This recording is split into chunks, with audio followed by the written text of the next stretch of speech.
I am on the clock in 15 slow drafts. We're going to talk about some elite tight ends today. We're going to make all those picks, and we are going to spin the wheel that we missed yesterday. Had to hop back on today because we did not get to everything yesterday that I wanted to get to. Let's do it.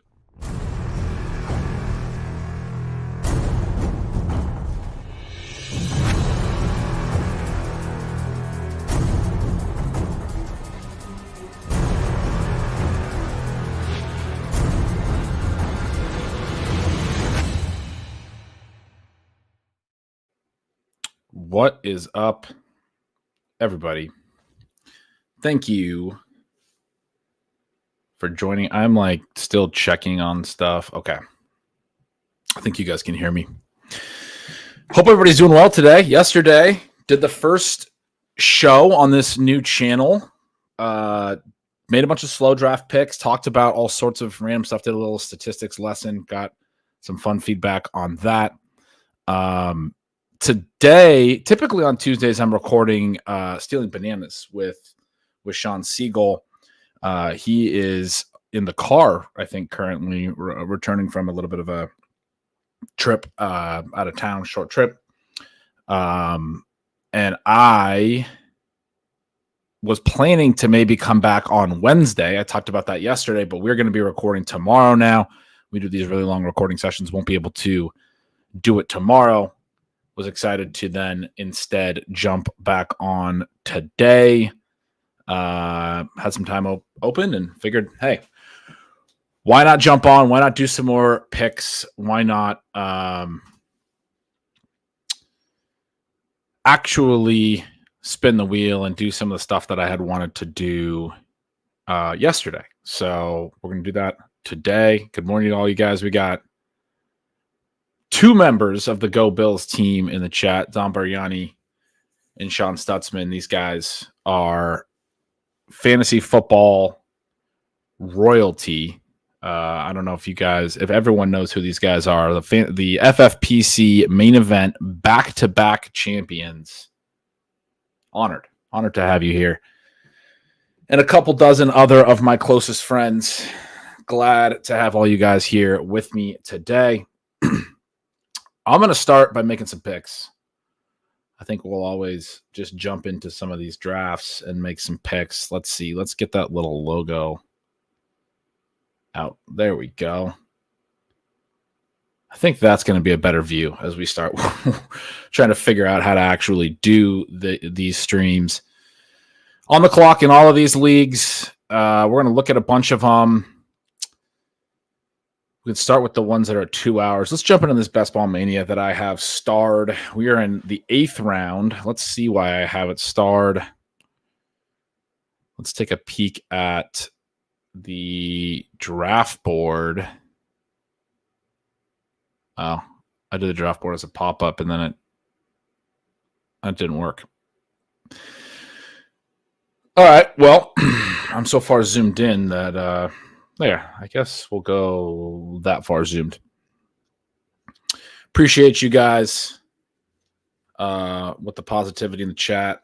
Always like your takes, solo or not. The Slow Draft Sultan. That's a good nickname. I like that. Sean, geez, you're flattering me. This team out of the 8 hole, I got Justin Jefferson. So that's probably part of why we have the star on this team. I mentioned this on yesterday's stream. I've been trying to star the teams that I like the most because I want to highlight to you guys the ones that are a really good fit for what I'm actually trying to do, as opposed to the ones where I took what the room gave me, which is less instructive. This one is a little both. I took what the room gave me, and it's also what I want to do. The 8 hole is not actually that fun. I do think Bijan and Breece need to be taken before A.J. Brown and those guys, but I don't like to start with a running back necessarily. I'm really into Bijan. I'm going to be writing some stuff about him later this summer for sure. But in this case, he goes 3. Breece Hall goes 5. And I think that Justin Jefferson and Jamar Chase definitely belong in the top 5. You get Amon-Ra St. Brown at 6. I love Amon-Ra. You guys know I was in on him last year, but I think his current ADP is probably a little bit lofty. There's a couple guys that I think, including Bijan, that I think probably should be just going straight up ahead of it, Amon-Ra. But to get him ahead of Jamar Chase and then Jefferson, to get Jefferson at 108, really nice setup there. Not to necessarily say anyone made a mistake or anything. You sometimes want to mix up your build. You want to mix up your exposures. Maybe these people have been getting a lot of certain draft slots and really wanted to build certain types of teams, those types of things. But pretty pumped to get Jefferson. I go Olave, and then I get a Sheriff Malik Neighbors at 32. He goes in the late second often. So this is where you're getting my excitement. Derrick Henry, I mentioned on yesterday's stream, I've gotten into a little bit. We've talked about him this offseason, I think on both the pods I'm on. He had the declining efficiency, which becomes concerning, like on its face, the yards per carry type efficiency becomes very concerning for a back his age. And yet, number one, what he did through his peak and through his prime was so maddening to me at Stealing Signals when I was fading him every single year that I had to start to try to understand the ridiculousness of it. And just like a couple weeks before he ended up getting hurt finally that year, that he got the first serious injury, it was like the third straight year he was pacing to lead the NFL in rushing. I comped him in Stealing Signals one week to Jim Brown. I was like, this is just like, that's the degree of dominance and workhorse and consistent rushing efficiency that he's on in NFL history, that there wasn't really another good comparison. And there are guys that are just these elite outlier players. And I think, we think of this idea of age and of age cliffs and age curves probably wrong when we start to think about just like a slow decline. It's more like an age cliff. We've obviously talked about that in a lot of places.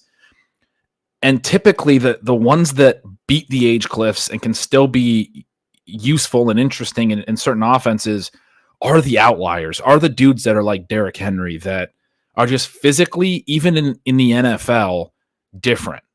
Adrian Peterson played a lot later than we would have expected. I think led the NFL in rushing at like age 30. A physical outlier. Larry Fitzgerald is a guy, just a freak athlete, was an incredible producer in college. And maybe not just the physical outlier, but elite prospects through college, just elite talents at every level, right? Like we always thought this guy was a superstar. Derrick Henry was that guy coming out. He actually, had a little bit of a slow start to his career because of the part-time playing thing. But when we take a long view on Derrick Henry, if I'm going to bet on a 30-year-old running back, that's the kind of guy that I'm like, man, he can do things physically probably that I won't be able to understand or explain analytically, or an age curve of aggregate running back, drop-offs is not going to help me understand Derrick Henry, the specific. I talk about this idea of misapplying the aggregate to the specific. So it's kind of fitting, and I'm kind of enjoying this little moment I'm having where I'm falling back into Derrick Henry love really late in his career. I've never been a guy who likes older running backs, and I've never been a guy who wanted to play a lot of Derrick Henry, particularly because I played a lot of mostly only PPR during his prime, and he was one of those guys that didn't fit for high value touches and those types of things, not catching enough passes. I mean, the path for him to have the truly elite running back season was so narrow when he was catching like 18 passes in a season. He had to run for 2,020 touchdowns, and he would basically do that sometimes and still, in my defense, not finish RB1 in PPR, because it's like, even if you run for 2,000 yards and 20 touchdowns, you have to catch some passes. This is half PPR. I think the Ravens situation with Lamar Jackson there's just never been a better fit. He's probably the best between the tackles runner, up the middle, downhill runner of this generation. And I think the data we see on quarterbacks positively impacting rushing quarterbacks, positively impacting the rushing efficiency of runners is typically because of those read options and the ways that the defensive ends have to stay on the edge in case Lamar Jackson pulls it. He's going to be going around the edge. He's not going to be going up the middle. But because they can't crash down on the line, it opens up those, the A gaps and the B gaps in the middle. You get Derrick Henry on the other side of this read option, you have the best rushing quarterback ever. And I don't think that's really disputable. I mean, Lamar Jackson in the, the least offensive way you can say this would be a legit running back at the NFL level. Obviously, it was ridiculous that people wanted him to during the combine, wanted him to try out at different positions, but he's that talented. Most of the other mobile quarterbacks, it's like, yeah, he's a quarterback, but he's mobile for a quarterback. Lamar Jackson is so agile. He had that spin move against the Bengals a few years ago where he's propelling himself downfield through the spin move. That's elite agility for a running back. The stuff that he does, the speed that he has. He's the best rushing quarterback of all time. It's not even really close. A lot of the other ones that are really good and comparable are great athletes. They're great in space. Like Justin Fields is really great in space. Michael Vick was great in space back in the day. But Lamar Jackson is both great in space and great at forcing missed tackles and in when there's not space. He's great with agility and all that. So anyway, you have the best rushing quarterback on the edge of all time, and you have the probably the best between the tackles downhill runner of this generation in the same offense. Can you imagine read options? How do you stop that? You're gonna have to put guys in the box. I mean, Derrick Henry is a fantastic fit for what Baltimore can do running the ball. And then they threw the ball so much better last year, new Todd Monken scheme and everything. It's really exciting to think about what they're going to be able to do. One of the things I'm worried about for Baltimore is why would they ever throw in the red zone? If I'm them, I'm running the ball every single time in the red zone because number one, you should be running in the red zone more. That's the one place that even analytics people will tell you need to have a high rush rate. You should be running more often than not in the really, really close areas because it's, whatever, marginally more efficient or, I don't really know how to articulate that at this exact moment, but you should be doing that regardless. Now, if you have the dynamism of being able to go up the middle with Derrick Henry or pull it on the edge with Lamar Jackson, I mean, yeah, obviously you still should throw it. And probably some of the passes will be the quick screens, some of the RPO stuff. Can you imagine them doing the read option and then flinging it outside to Zay Flowers and letting him on? The defense is going to be in the old goal line formation with 8 in the box, and then you throw it outside quickly to Zay Flowers and let him make a guy miss in space one-on-one, and there's no one else even nearby to help. I mean, they're going to have a really good red zone offense when they add Derrick Henry. And that's the biggest thing in a half PPR setting like this. You don't actually need as many receptions. You need the rushing efficiency. You need the yardage efficiency. I think the yards per carry, like I said, we're down the last couple of years. Typically, I want to get off that train when a 30-year-old back starts seeing the yards per carry dip. But he's going from a really bad offensive line last year where he still had some pretty good advanced metrics. That's one of the things we've been talking about a little this offseason, to a team that blocks better, that has the Lamar Jackson effect, that increases your yards per carry back up. I mean, he's going to be more efficient per carry than he was the last couple of years with the Titans, where he was back down to 4.1. He's going to be back to at least 4.5. If he gets back to 5.0, which he was doing in his prime, I mean, watch out. I mean, he's going to be a great pick in the 4th round. You don't have to pay the 1st and 2nd round prices you used to have to in his prime. That was another big discount on this team where I got him 10 picks after ADP. I'm not taking him at ADP, and typically I want to be taking a receiver or a tight end in the 4th round, but getting Derrick Henry 10 picks after ADP on a team where I got Jefferson at 8 and I got Neighbors after ADP as well. I mean, this is a fun-ass team, guys. And then I get Xavier Worthy in the 5th. I grabbed Kittle to still get the last of that elite tight end cohort, which we're going to talk about more today. We only got to really touch on it yesterday, but we're planning on talking about it a little bit more today. I took Deontay Johnson over JSN in this one. I like this group of Deontay, JSN, and Rashee Rice, who typically goes right at this spot in the 80s. I see that he did not go around the turn. I've been taking more JSN and Rashee Rice and not much Deontay at all as a result. And I decided on this team to mix it up and add a share of Deontay. But, I mean, we're still going to also take Rashee Rice on this team. He's going to be the 6th wide receiver, and this is going to be a really dynamic 6 receivers. I already have Xavier Worthy, but I don't mind taking both of those guys. It's a bet somewhat on the offense, on KC to play close games, on KC's pass rate to remain very high, for them to throw a ton, et cetera, et cetera. Maybe it's a bet on Travis Kelce getting injured or Marquise Brown not fitting in.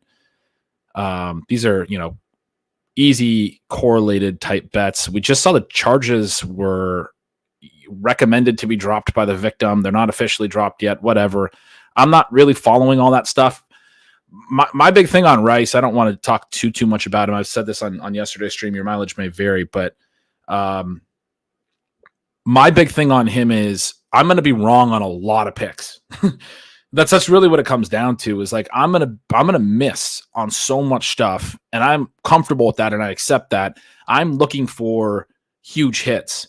Rashee Rice at 89, if we're at all off on this assumption that the market is making that like he's going to miss 6 to 8 games on suspension. I mean, even if he does miss 6 to 8 games, like I saw somebody point out, this is about where Jameson Williams was going last year. It's about 10 picks higher, but it's close to as late as Jameson Williams was going when he already had the confirmed 6-game suspension and had looked like a bust the year prior. Rashee Rice just had a 2.2 yards per out run as a rookie with Patrick Mahomes in the best passing offense for consistent pass rate and quarterback play, volume plus efficiency. It's the best offense to be a receiver in, bar none. I mean, our Go Bills buddies would probably debate a little bit that Buffalo's up there with them, but I think they would probably agree with me that when you talk pass rate plus efficiency, you're talking Kansas City is just consistently up there in the pass rate, has to be the best place to be a wide receiver. It's wild to me, the ceiling bet that you can make in the 8th round here. I argued earlier in the offseason, before any of the off-field stuff, that his early 2-3 turn price was off, that he belonged in the 1-2 area, that he should be closer to Puka Nacua. I don't think I would argue that right now, even if there wasn't off-field stuff, because they added Marquise Brown and Xavier Worthy since I made that initial argument. But I still think his role is pretty unique. It's not like Marquise Brown's and Xavier Worthy's, the way that he runs his routes in sort of the short to intermediate range, as opposed to those speed guys in that offense, often in motion, getting a lot of their targets either right around the line of scrimmage or deeper than where Rashee Rice is typically running his routes. Rice is kind of in that Travis Kelce range, where when defenses, the big reason I liked Rice's profile early in the offseason when I was breaking it down analytically, every team is doing the cover 2 shell against the Chiefs. The Chiefs are still throwing. Mahomes at ADOT has come way down. He's had to take these underneath passes that Rashee Rice runs those routes. Like, it fits the way that the Chiefs are being played, that he would be the guy who winds up getting quite a bit of volume. That's it's helped Kelce, over the year. Not that, Travis Kelce hasn't earned those targets himself, but that's part of it, right? With why Kelce has been such a key cog in this offense for so long. He's run a lot of those short intermediate routes where, especially go back to the Tyreek Hill days when defenses were more concerned about getting beat for 60 yards than they give up the 10 to 15 yard play, or they're not doubling those areas of the field or whatever. It's easier to then get the ball into those spaces to Kelce. It's not like defenses are forgetting about Travis Kelce. Is not the point I'm making. But again, thinking about the way the offense works, the way the defenses want to approach them, Rashee Rice makes a lot of sense, man, in terms of like what his career could look like with the Chiefs, all of that stuff. And so the way that I'm looking at it is like, if we find out that he's not suspended that long, or the suspension is not likely to come in 2024 or any of those things, he's going to be a smash. We're going to look back on this window and be like, you were able to draft Rashee Rice at pick 89 at one point. That was insane. That shouldn't have been acceptable. We shouldn't have been able to draft him near Jameson Williams. Even if he missed Jameson Williams from last year when the 6 games were known, even if he gets a 6-game suspension or longer, 8 games, I mean, you're still talking about best ball, where I have 5 other good receivers, and now I'm going to have Rashee Rice for the important backloaded playoff weeks. So you have to bet to not make this pick. You have to bet that he's going to get suspended for a long time, and also is going to reintegrate into the offense slowly and not be good, basically, that they'll have basically moved on to like a Kelce, Marquise Brown, Xavier Worthy offense, and Rice is now on the periphery. And I guess that's possible, but man, you're fading. It's just, I mean, I guess you talk about opportunity cost at this point for a wide receiver 6 to make this dominant of a wide receiver room right here. Like, yeah. So Sean says this team probably gets away with only having 7 receivers too, even with Rashid. That's what I'm already thinking is, I'm going to have to hit running back. I'm going to be a little bit later at QB. There's a possibility for a 3 QB build here. Good thing I got Kittle. I'm pumped about that. I can probably still do a 2 tight end build. But that's one of the big advantages to taking that 6th receiver right there is, every team that we build in best ball, we're trying to think a little bit about what do we get when we're right? How do we make an assumption that we're right? Some of it is, has been described as like in the first few rounds of like assuming that you're right with those early picks and then building around them. I got, like that was how people describe the hyper fragile stuff. I got the running backs correct in the first 4 rounds. And so I don't have to take any more running backs the rest of the way. And I think that makes sense to think through, but there's a lot of ways to articulate that. One of the things I can say is, what if the bet I'm making at 89 is Rashee Rice is 6 rounds undervalued? And if that's the case, this is an incredibly, incredibly dynamic wide receiver room. It's Justin Jefferson, it's Olave and Rice as like the 2 second-round wide receiver values, and Neighbors probably. And Xavier Worthy, Siegel's got him ranked in the 3rd round, I think it is. Deontay Johnson's now like the unnecessary 6th that doesn't even need to be there. So anyway, I'm seeing some of the comments as well, and I appreciate you guys with the nice comments. The Consigliere here says, the only slow bro in the game is fits your analytical process so well. You have to do this for Omni next year. I appreciate that, Consigliere. It's a good idea for the Omni Fantasy stuff, for those of you who know what that is. A lot of you guys with the comments earlier, Henry's tossing 2 tighties this year. I think that's going to help the Baltimore red zone offense as well. There is a lot to be excited about with Henry. I just went on a whole rant about Rashee Rice. This stuff is, you guys get me going on this show. I'm going to be doing 10 minutes on every player. We got to get to another draft here. Let's jump into the only other one that's 1 hour is another BBM. So let's jump into that. I have Ken Walker and Njoku and Bowers all starred here. I don't think these tight ends were starred for this. I think I starred them to think about the next turn. I just took this Marquise Brown pick at 6'11". Talked briefly on the last stream about how it's not just Rashee Rice that I think is mispriced. It's the entire Kansas City pass catching core that I think is mispriced. This draft, let's go to the board. I went CeeDee Lamb at 102. I have taken Hill. We saw yesterday I took him 101 in an eliminator, but that was very specific to the eliminator format. And I don't think I finished my thought on that, actually. I thought about it later, but my main point was you draft running backs for the legendary upside, for these elite ceilings when you hit on the running back, but there's also, we know, this risk of injury. And so in an eliminator, like an aging running back like McCaffrey, I love McCaffrey, but the elite ceiling that a dominant Christian McCaffrey season provides you doesn't seem quite as impactful in an eliminator format where you're just trying to kind of stay above water every single week throughout the year relative to the extra risk that you're taking on. Anyway, my main point here was that I've been taking Tyreek Hill too. I think he actually arguably should be the 101 in regular ADP. Tyreek Hill's usage last year was insane. I think if he doesn't have that little high ankle sprain, he leaves a game early, comes back though, and it was a bad looking injury, and it was kind of one of those things where you're like, man, this guy, like I talked about this a little bit, I know on Stealing Bananas at the time. I was like, it actually made me like more excited about Hill in the sense of, it's kind of a weird take, but injury proneness and that kind of stuff. I think there are just some players that are just so flexible and so athletic that they, even when they get put in those really tough situations where their cleats get caught and stuff, they seem to somehow not get hurt. And you're like, man, that's wild. And Tyreek Hill got rolled up on pretty tough on that play. He ends up returning to that game, and it was just like, what? I thought he was going to be out 6 weeks. And then I think he did miss a game after that, or a couple of games, and wasn't the same. But like, it was like a legit rolled up. high ankle sprain situation. Everyone who's ever had one of those loses some explosiveness. And I think we saw that in Tyreek's numbers and play the rest of the year last year. But with the way I've put it is without that little injury late, like it was like week 13 or whatever it was, without that injury, I think Tyreek Hill's going ahead of Lamb. I think that's like that was the main difference in their full season numbers, when Lamb's numbers wound up looking a lot more impressive overall just because of that end. Because at that point, Tyreek was like in the MVP discussion. He was pacing still for 2,000 receiving yards, I'm pretty sure, to break the all-time record. And I took his long shot MVP odds for like a marginal unit over at Stealing Lines, the sports betting stuff I do.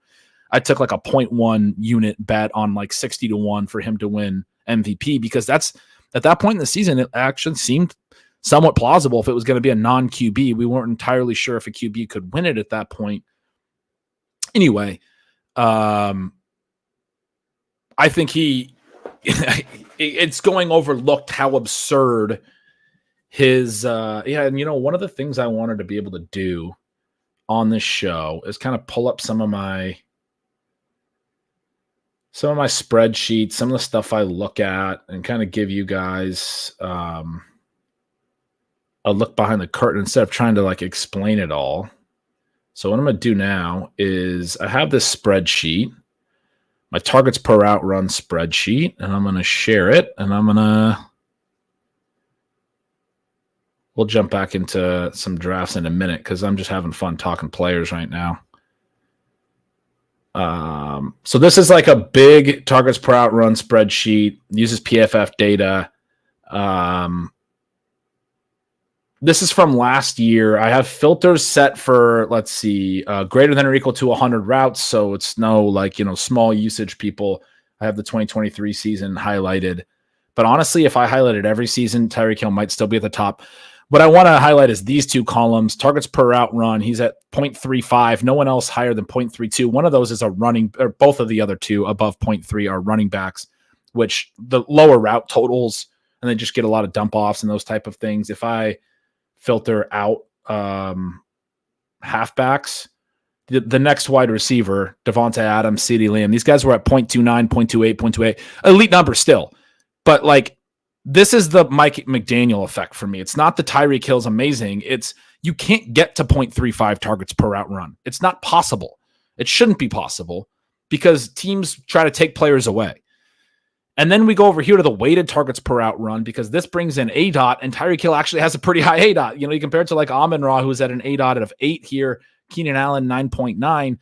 Tyreek Hill even has a higher ADOT than Adams and CeeDee Lamb. You go into the weighted targets per route run and look at this gap, which this weighs targets heavier than air yards, but it brings in air yards. It's about 2/3 weight to the target per route run, about 1/3 weight to the air yard per route run. And then those things are, the scales by which those numbers are looked at are normalized. So you're not, obviously air yards can be a lot higher, right? And instead of one target, it could be a ton of air yards. Anyway, the idea is that targets are still more important, but we do layer in some of the air yard element when we look at weighted targets per route run. I know this is kind of small on your guys' screen, but Tyreek Hill at 0.92 absolutely dominated the other elite wide receivers who are all bunched up. Look at there's 6 guys from 0.71 to 0.76 as like the elite. All of these guys have the higher ADOTs in addition to the really high targets per out run element. You have a bunch of other guys. There's 5 more at 0.68 or 0.69. And I mean, these are the superstars, right? Like these are all, and then Tyreek's like bigger gap between him and second place, 0.16, than between second and all the way down here to Christian Watson at 0.60 and as like the, 20th wide receiver. So, the point I'm trying to drive home with that, and then Waddle was right there as well. I just stopped sharing the screen, but Waddle was in that top 20. He was at 0.68. He's one of those guys at 0.68, which again, the Mike McDaniel effect. How can you have Tyreek Hill have that much dominance in terms of volume per route? And then also your number 2, there's only 1, 2, 3, 4, 5, 6, 7, 8, 9 other guys in the NFL that are ahead of your number 2. There's not even 10 other teams out of the other 31 teams whose number 1 is above your number 2 in terms of how, like, again, Mike McDaniel, hats off to him because he's getting the ball to the players that that he wants to get the ball to, that he should be wanting to get the ball to. Hoosier says, sorry to go backwards, but on the last draft with Rice, if your bet is Rice will be a round 2 guy, are you done with wide receiver having 6? I don't think I'll be done with 6. Probably will take a 7th, probably be some kind of back stack. You have to start 3. Rice could get suspended. I just typically don't finish at 6. I know it's feasible. My kind of hot take with positional allocations is that in the early going of best ball, in the first couple of years, there were some inefficiencies with the way running backs were drafted and what that meant for the viability of different positions at different points in the draft. And so some of those strategies like hyper fragile made a lot of sense. You could hammer 4 early running backs. You could then get 10 receivers, but they'd still be 10 playable receivers. Like in those worlds, there was too many running backs being drafted overall. In the late rounds, you could still get some pretty solid receivers. You can't do that anymore.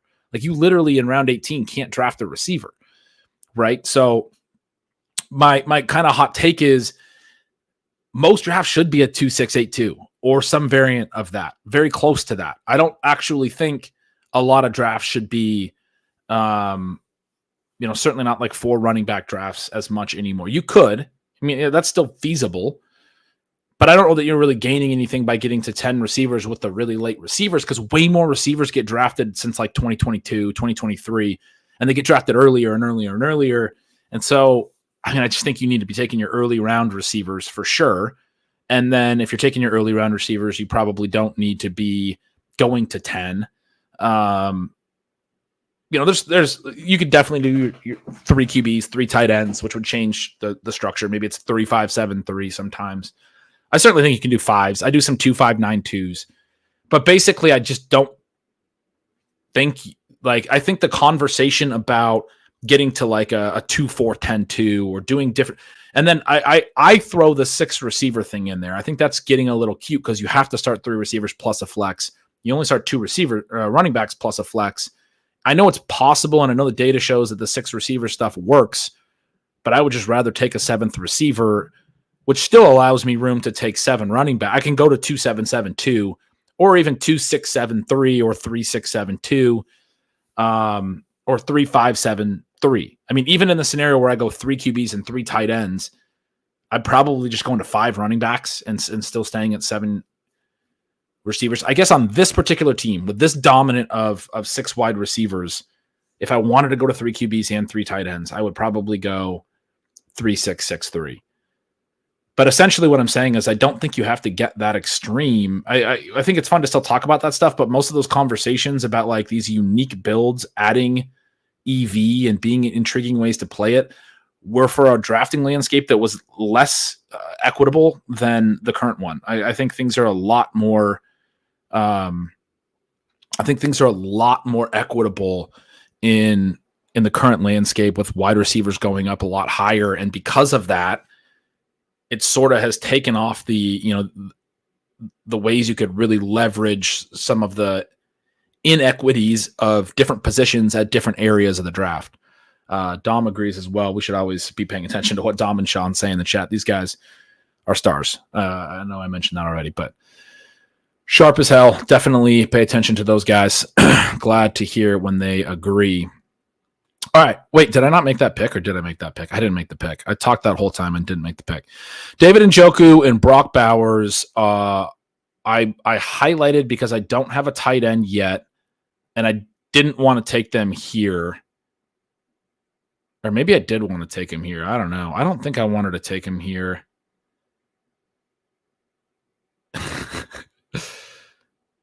Glad that was helpful, Hoosier. Hoosier says, thanks for that answer. That's why I'm here. Dom says, shut the fuck up,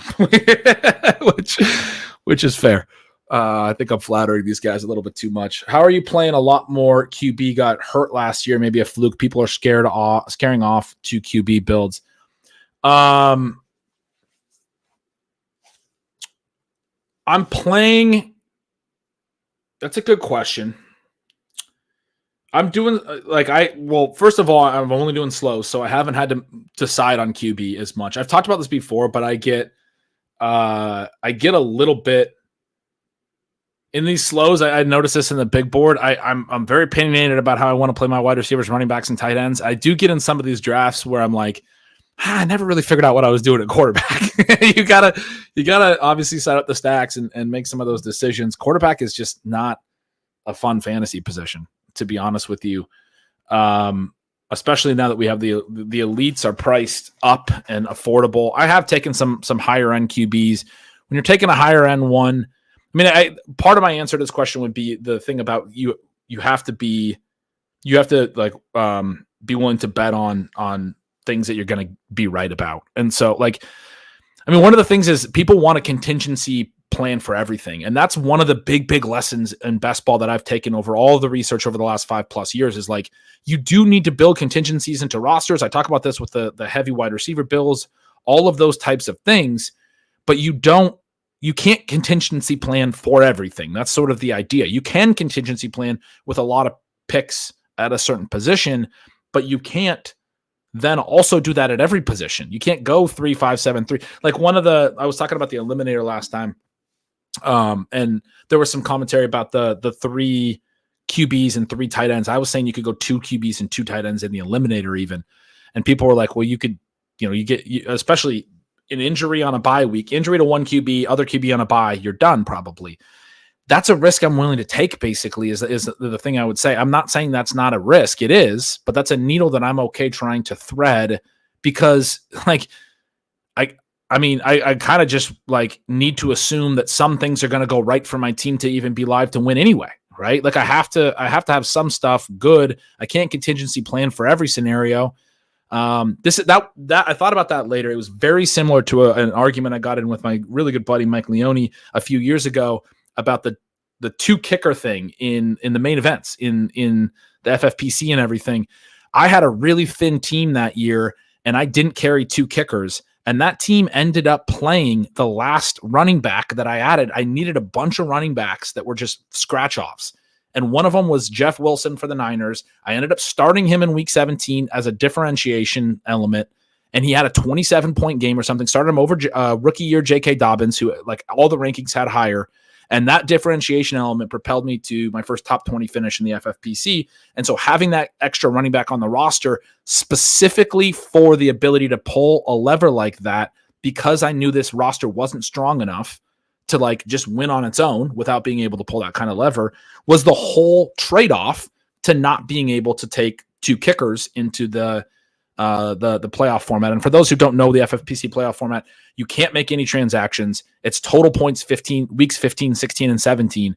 And so the conversation is like, well, if your kicker gets hurt, you're taking a 0. Like, he gets hurt week 15, you're taking a 0, 16, and 17. And that's a problem.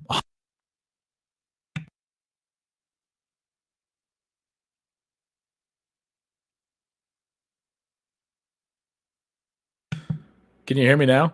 I need someone to tell me if you can hear me now or...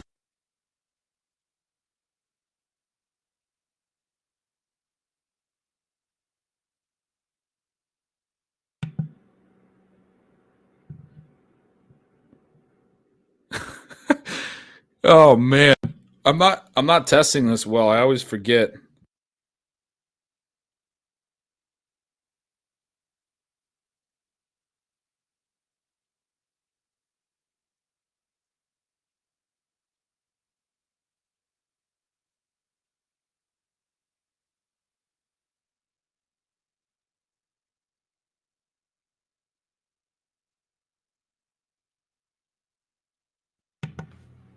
That's fantastic. I thought I had it figured out. I was sitting there talking for like 10 minutes. Wow, this is great. The live viewership numbers are skyrocketing right now because I'm muting myself.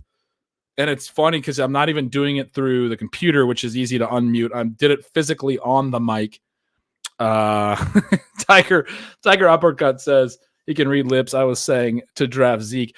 While I had still muted myself, I was saying that I did set up a podcast feed for the audio for this. So anybody listening to the audio podcast feed probably won't be hearing this message because I just muted myself for like 30 seconds. And those, we still can't hear you just because we see you. We're back. I think we're back. You guys are joking. You're saying I'm servicing the lip readers.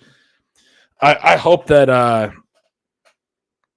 hope I didn't mute myself again. All right. We're good.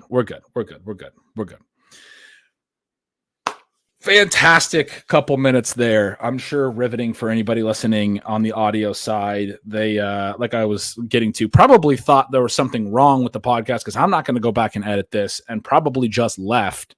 No, I just muted myself. To clarify what happened there, I muted myself like an idiot. I don't even remember what my point was. I'm glad all you guys are paying attention, though. I got a bunch of people here that are telling me that I muted myself right when I did. Honestly, I was on a roll. I don't know what I was on a roll about, but let's make some picks. So I highlighted Kenneth Walker here as well. And Njoku and Bowers, I think, are both good picks. I know earlier somebody said Bowers for week 17. I'm assuming, do I have New Orleans on this team? I think he was thinking of my last team, which had Olave. So this is a Lamb, Waddle, Kyron Williams, Christian Kirk, Xavier Worthy, Marquise Brown team. I took both Kansas City receivers here as well, which takes Rashee Rice off the board. He is one of the top available receivers. Lucky for me, I don't need a receiver because this is one of those drafts that went very receiver heavy. You guys that can see. Oh, I'm not sharing the screen now. This is awesome. God, I'm so good at this. So good at this. All right, we got we got the screen share back up. Dom's got the quote. If you can't handle me at my worst, then you definitely don't deserve me at my best. I'll get better at this, probably. But this is the squad. CeeDee Lamb out of the 2-hole. Jalen Waddle on the way back in the second round for a lot of the reasons I was just talking about with Tyreek, their ability to get volume to the guys they wanted to. Started drinking early. You guys have seen some of my streams before. Greg mentions who was thinking last team with that Brock Bowers point vis-a-vis Chris Olave. Lamb, Waddle, Kyron, Kirk, Xavier Worthy, Marquise Brown. Already taken 5 receivers, and I was just saying that I'm glad that I don't need another receiver because here in the queue, it's all running backs. Sean says his team wants Warren later. He likes tight end here. I have a hard time not taking Kenneth Walker 11 and change picks after ADP. I actually don't really see the issue with Walker. Back-to-back 1,100 plus yard seasons, back-to-back 9 TD seasons. I know they have a new offense and everything, but I actually think things could be a little bit more exciting with Ryan Grubb. I'm not entirely sure. I'm a UW guy, and I've had a lot of questions about Ryan Grubb, and I've basically said we don't know, but we at least have positive signs because the UW offense was really exciting last year. It's just that we don't know how much of it was Grubb, how much of it was DeBoer. And this is a 1 running back build so far with 5 strong receivers. I don't feel the need to push receiver. I did not take any tight ends. So I think that's what I was saying here was, Njoku and Bowers are guys that I would be interested in at 95 and 98. I have the turn picks there. Their ADPs are 98 and 102. Ferguson's actually still covered there, and I'm not really that into Ferguson. The tight ends have been flying. Evan Ingram goes... only 4 picks ahead of ADP, but he goes at 6'12", a little bit ahead of ADP. We're certainly at a point in the draft where, tight ends have gone off the board at a little bit of a rate in this room. Or I guess I was just assuming that because I didn't get any tight ends, and I usually do. Kincaid, Andrews were off the board in the 4th. McBride was off the board at 402. So that's why at 4-5 turn, I wasn't able to even really consider tight end. I would have had to pull Pitts all the way up. Which I guess I could have considered, but I had some receivers that I liked there. I'm going to push tight end more. I'm going to take the Kenneth Walker value here. I'm going to do basically what David's saying here. When you've waited on running back, Walker around past ADP is an easy click. That's kind of the way that I play it. When I'm doing these 0 RBs, I'm not taking a lot of Walker. Because I'm not typically drafting running backs at pick 60 where he's going. When I get into these situations where this type of a running back is well behind ADP, I want to take him. Like if it was Kamara, I probably wouldn't have, because Kamara's not actually a guy I want to get a ton of exposure to at his age, and just some of the concerns. Kind of funny relative to Derrick Henry. I guess for whatever reason, I'm a little bit more concerned about the Kamara efficiency drop-offs. For whatever reason, the reason is what I was talking about when I was talking about Derrick Henry, which is that Derrick Henry Not that Kamara's not, but Derrick Henry is, I think, a pretty extreme outlier. So that's the move. Madison also mentions Walker. I deal with the tight end next. Glad to hear you guys are on the same page with me there. Let's make some rapid fire picks. I've been chatting strategy, all that stuff. This is an eliminator draft board though, so I got to think about buys a little bit here, which this is the tricky thing because I can't always see the buys, so I'm pulling up images on my phone and stuff like that. Tyreek Hill, week 6, Nico, week 14, Jalen Hurts, week 5, Christian Kirk, week 12, Keenan Allen, week 7. I don't have any overlap right now, so I can kind of go wherever I want, honestly. It's a 1-0-4-0 build. No running backs or tight ends, 4 receivers, and Jalen Hurts well ahead of ADP here. This is one of the things I've been doing a little bit in the eliminator is trying to get an elite quarterback. Again, if Jalen Hurts gets hurt, then yeah, I'm probably going to get bounced. And if my QB2 isn't starting for whatever reason on Jalen Hurts bye, I might get bounced as well for that. It's a week 5 bye.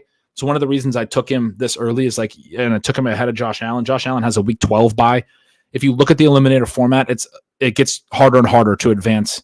The number of teams each week, the percentage of teams in each pod that advance goes down. And you're also obviously talking about eliminating the crappy teams and the pods becoming stronger over time, right? And so having a star like a Jalen Hurts quarterback with a week 5 bye, and then saying, look, as long as this guy stays healthy, he's got the mobility, I think he's going to give me a pretty good quarterback floor. I think I can get by with a 2 QB build as long as my QB2 is someone I feel pretty confident is starting in week 5. It can get me through week 5.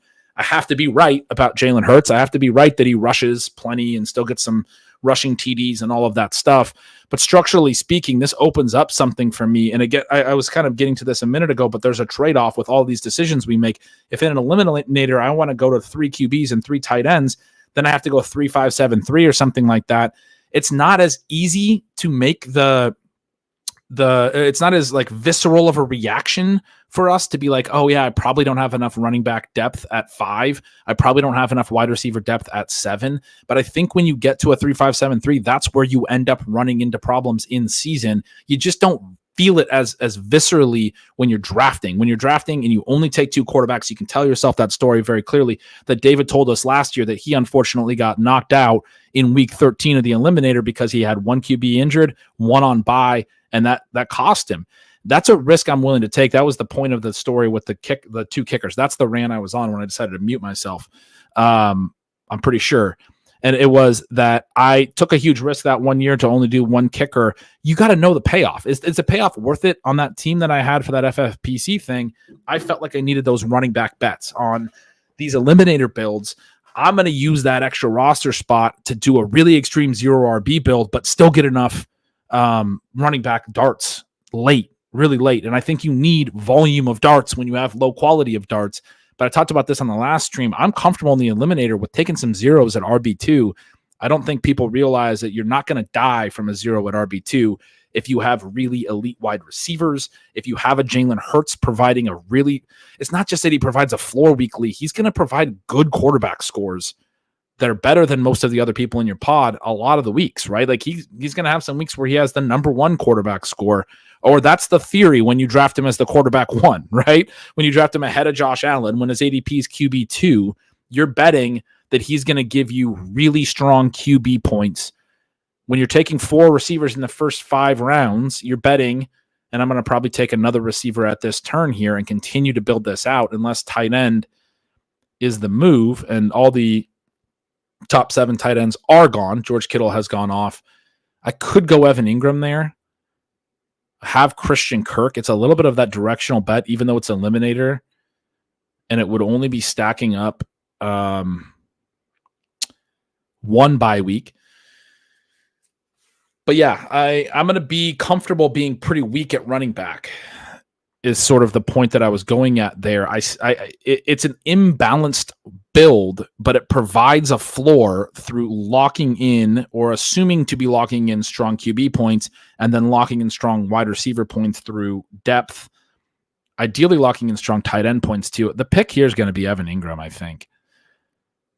I do still think you can make these team level correlation bets in an eliminator. Yeah, I'm stacking bye weeks, but I'm also making a bet on the season that like the Jacksonville Jaguars passing game has a higher pass rate than expected. Maybe it's because the AFC South takes the big jump forward that Sean and I talked about on Stealing Bananas last week, which was, look, like CJ Stroud, Anthony Richardson, and Shane Steichen in Indianapolis, and now these guys. And I mean, even Tennessee, who I kind of wrote off, but they got a good new head coach in Callahan, and like they could be interesting. I don't think they're going to be, but they could be. If Jacksonville gets into some shootouts and things like that, you get into a situation where both of these guys are moving forward positively because of, some elements in their passing game, some of that, high, the 2D zone stuff and the underneath targets. This is kind of what I feel might happen with Jacksonville after the Gabe Davis addition and the Brian Thomas draft pick, where you have so much verticality now that teams are going to have to put safeties over the top, and I think it's going to make Christian Kirk and Evan Ingram that much more appealing underneath. And I think those guys are just going to rack up a lot of volume this year.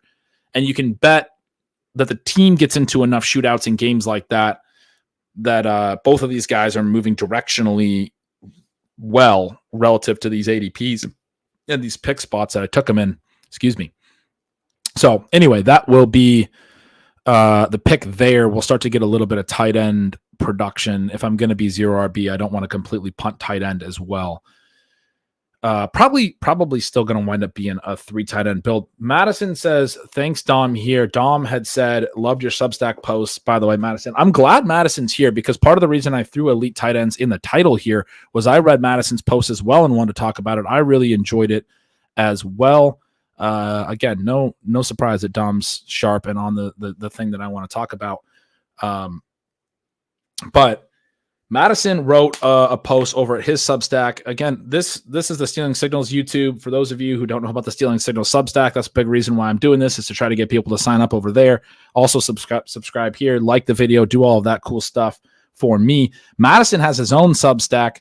I believe it's called Reducing Uncertainty. He wrote up a great piece the other day about the elite tight end, shared a lot of the data in recent years that shows a lot of like important trends that elite tight end is important. He talked a lot about the value of spike weeks in the playoffs. I'm not going to get everything right. You should definitely go read Madison's post, which by the way was free to read. So go sign up for that Substack and read it. What I loved the most about it was that he wrote about the past trends at tight end. And as you were breaking it all down, Madison, over the first couple sections of your post, I was like, yeah, but 2024 is different. And then you went right into, yeah, but 2024 is different. And I was like, thank you. That's what I'm here for. The sharp application of the past data to the current landscape. I talked about this on the Monday stream, and it's the big elite tight end conversation I wanted to have. I made the case on Monday or just sort of stated that I think that the top 7 tight ends are a stronger floor to ceiling profile group. The elite tight end group in 2024 is stronger 7 deep than it's ever been in fantasy football history. And then I went on to a whole thing to say, like, I actually have thought through this, and I don't think it's hyperbole. And I was playing fantasy football for most of its history. It's definitely not the case that anything in the 2000s was, because if you go look at tight end scoring, it just wasn't the same then. It really started to take off with Jimmy Graham and Rob Gronkowski, but we weren't 7 deep at that point. And those guys' best seasons were very touchdown dependent. We talked a little bit about this yesterday. I just kind of want to rehash it real quick. We really started to hit strong tight end groups that could even be comparable when we got into Kelsey and Kittle and like a Zach Ertz, Darren Waller, some of those seasons that had like 4 of those dudes. And it's always been the case at tight end that there are better profiles on draft day than actual production. This is true of every position, but tight end has high bust rates. It has some weird usage stuff that can occur with pass blocking and everything else. And so people like to point out that every year everyone says tight end's deep, and then it's not actually deep. And I've argued before that that's just like the nature of the position. Like, it's not wrong to say that it's deep in terms of draftable profiles. Like, we make our draft decisions based on the information we know at the time, process over outcome, that kind of a thing, right? Like, we are deciding what we think is the probabilistic range for a player, and then we know at tight end that we're going to be wrong on some of these guys, and maybe at a higher rate than others. And that's an important element. Absolutely. Having said that, this is a year where I feel a lot better about the floors through like 7 tight ends than I have ever. I mean, I genuinely ever. I think there was the one year, and trying to be like intellectually honest about it, where we had some really intriguing young profiles at like tight end 4, 5, 6. It was Hunter Henry, OJ Howard, and somebody else, and they all busted. I think Hunter Henry got injured. OJ Howard certainly got injured and went on to never really do as much as I hoped he would. I think Evan Ingram was probably the other one. It was when he was in that same draft class and same time period. Those guys looked like 3 really intriguing up and coming young tight ends at 4, 5, and 6 in a year where the top 3 was like Kelsey and those guys. I don't think there was as strong of a 7, and I remember in thinking back to that and looking at it a little bit, like those guys were projections. Like we were projecting forward these young dudes that hadn't really done it yet necessarily, but had interesting profiles. That's not what we're talking about right now. Like that's not what we're talking about with Sam Laporta, who had one of the best rookie seasons of all time and isn't a projection forward at that point. Like he's on a different, he's still a projection forward, obviously, but the degree that he earned targets, 23.3% targets per out run, efficient, a lot of routes, over 500 routes, like everything was there for him in his rookie season. Trey McBride, like I know tough rookie season, but over 2.0 yards per out run last year, even higher targets per out run than Laporta, 25.9%, even more efficient actually. Was like a stud on a per route basis last year. He already broke out. The ones that are a little bit of a projection are Dalton Kincaid, who was a 19.6% yards per targets per out run guy, is yards per target even with Laporta, and ran a lot of routes as well. But that's and then Kyle Pitts is the other one. But those two are both situationally guys that I think you have to be into in terms of the changes from a team level that they've actually run into. For Pitts, like the pass volume is going to be so much higher. You also have the concentration of production in the Sean McVay offense, which is coming over presumably with the new offensive coordinator, Zach Robinson. Raheem Mostert, one of my big points about that note about the coaching stuff with Atlanta, Raheem Mostert has coached for a long time. He knows a lot of offensive guys. He's worked with a lot of people. He was only with the Rams somewhat briefly as their defensive guy before he got the head job for Atlanta. And the offensive staff that he wanted to put in was an understudy to Sean McVay. He was like, this is, of all the teams that I've worked for and all this, organizations I've been a part of and all of this stuff, the system that I want for my offense, now that I'm the head coach, is the one that I was just most recently with, which is the way that they do things with the Rams and Sean McVay. And Sean McVay's understudies have been hired a lot of places, and they've mostly been successful, and they've mostly taken some of the concentration elements, which is a scheme-related thing. They don't want to let defenses match the substitutions, right? So in the NFL, as soon as you start to substitute your running back on a pass down, the defense can substitute personnel. The McVay system is like, we want a 3-down running back, and we want 3-down receivers, and we want to be in 11 personnel every single time so that we don't ever substitute, so they don't ever get the official standing over the ball, holding up the offense saying they get to substitute and match because you substituted. They don't ever want to substitute on offense. So if the defense substitutes, they got to be running guys on and off, and they can try to quick snap or whatever. And most defenses just won't substitute, at which point you can call your whole drive against a base defense. And then you can change the way that you're doing everything in terms of not allowing the defense to match up. That's the way that traditionally in football, you get these matchup things. It's what plays into play calls. It's the whole reasoning that the Seahawks gave for throwing instead of giving the ball to Marshawn Lynch at the goal line with the Super Bowl on the line.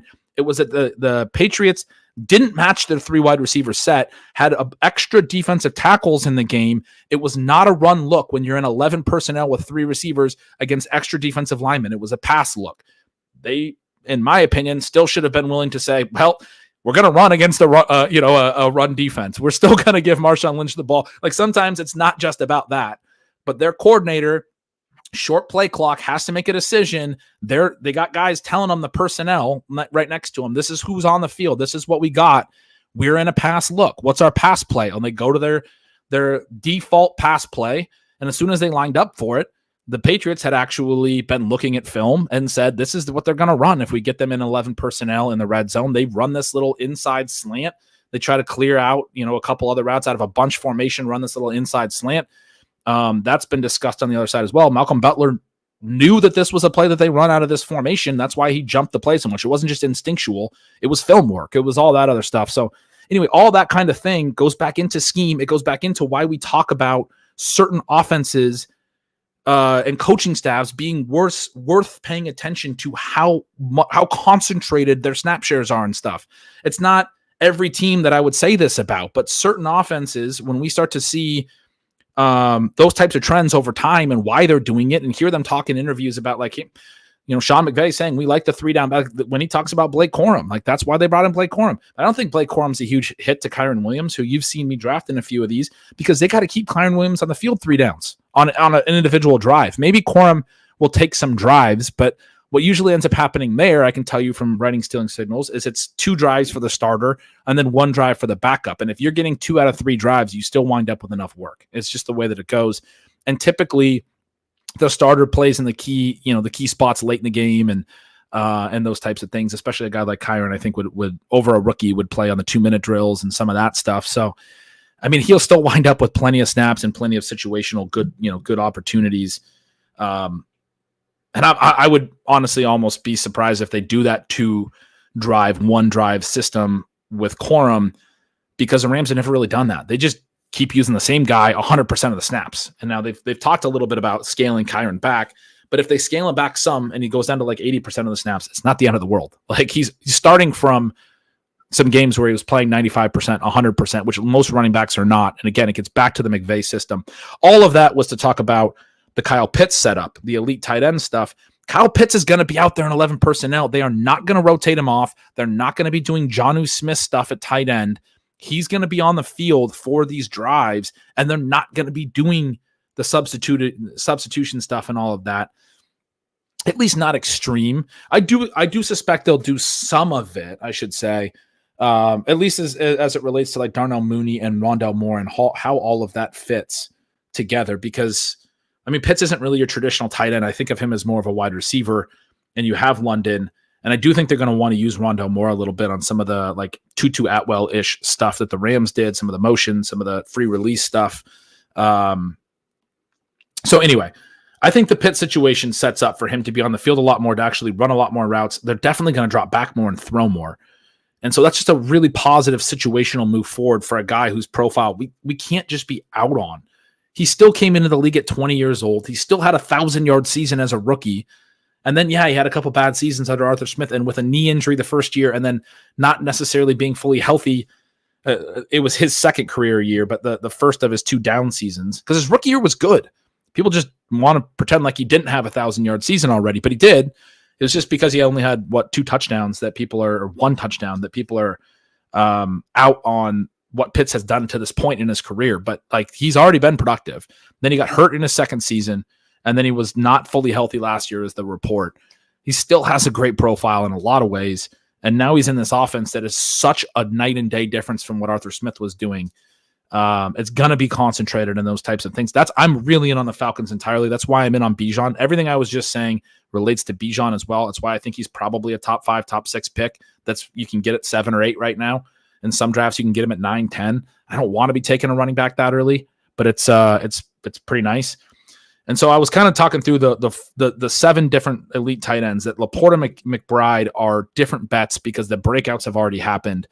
And I'm very confident in their skill level. Maybe I'll be proven wrong, but I'm very confident in what they are as players. Kincaid and Pitts, less confident about what they are in players, but Pitts, I'm talking through his situation improving.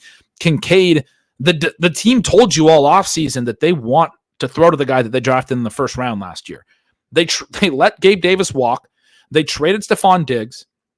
Stephon Diggs had 161 targets last year, or 160. Gabe Davis had, I think it was 81, and Dalton Kincaid had 91, and no one else had more than 55. You had 3 dudes that had the bulk of their targets. They're 3 big target earners. One of them's Kincaid going into year 2, which we know is a step forward year for these types of players. They drafted him in the first round. He's not really a traditional tight end. I know we hear that term thrown around a lot, but again, what is the team telling you? The other two main guys they got rid of, they replaced them with Curtis Samuel, with Keon Coleman, right? Traded back multiple times to draft him. Clearly weren't super excited to draft him. He's the coolest guy in the NFL, by the way. I mean, I'm already like super, super stoked about just like rooting for Keon Coleman. But I mean, you don't have Dalton Kincaid's situation are like inarguably got massively better as well. Sean, our boots on the ground, Buffalo fan, says Kincaid's going to explode this year. Once the downfield stuff started last year, the offense started to take off more. People talked about how he got a really low ADOT stuff. That was very much first half. You go look at his ADOTs. Second half, he actually started to have a traditional tight end ADOT, and his numbers responded positively as a result. But I'm more focused with Kincaid, again, on the offseason shift that makes him the focal point. His situation around him has gotten way better. It makes him a reasonable bet. You should be drafting him higher than you were last year. Same thing with the Pitts situation. I'm not saying you should be drafting Pitts way, way higher, but what these guys are from draft capital and profile and where they are as young players early in their career. And I realize Pitts is going into year 4, but again, came into the league, played his first games at age 20. He's still like 23 right now. I mean, he's as young as Pitts is probably younger than Kincaid. I don't have that pulled up right now, but I'm pretty sure he is. My point is both of these guys have a lot of football ahead of them. We don't know exactly what they are yet. They haven't necessarily broken out the way that we want.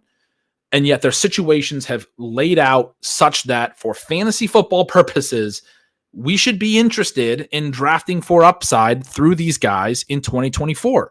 And then you still have Travis Kelce, who, like, if Rashee Rice is going in the 8th round because he's going to get suspended, like, Travis Kelce just signed a 2-year extension, got a bunch of guaranteed money. Like, Andy Reid did admit they kind of culled his routes a little bit this past season to keep him, ready for the stretch run and for the playoffs.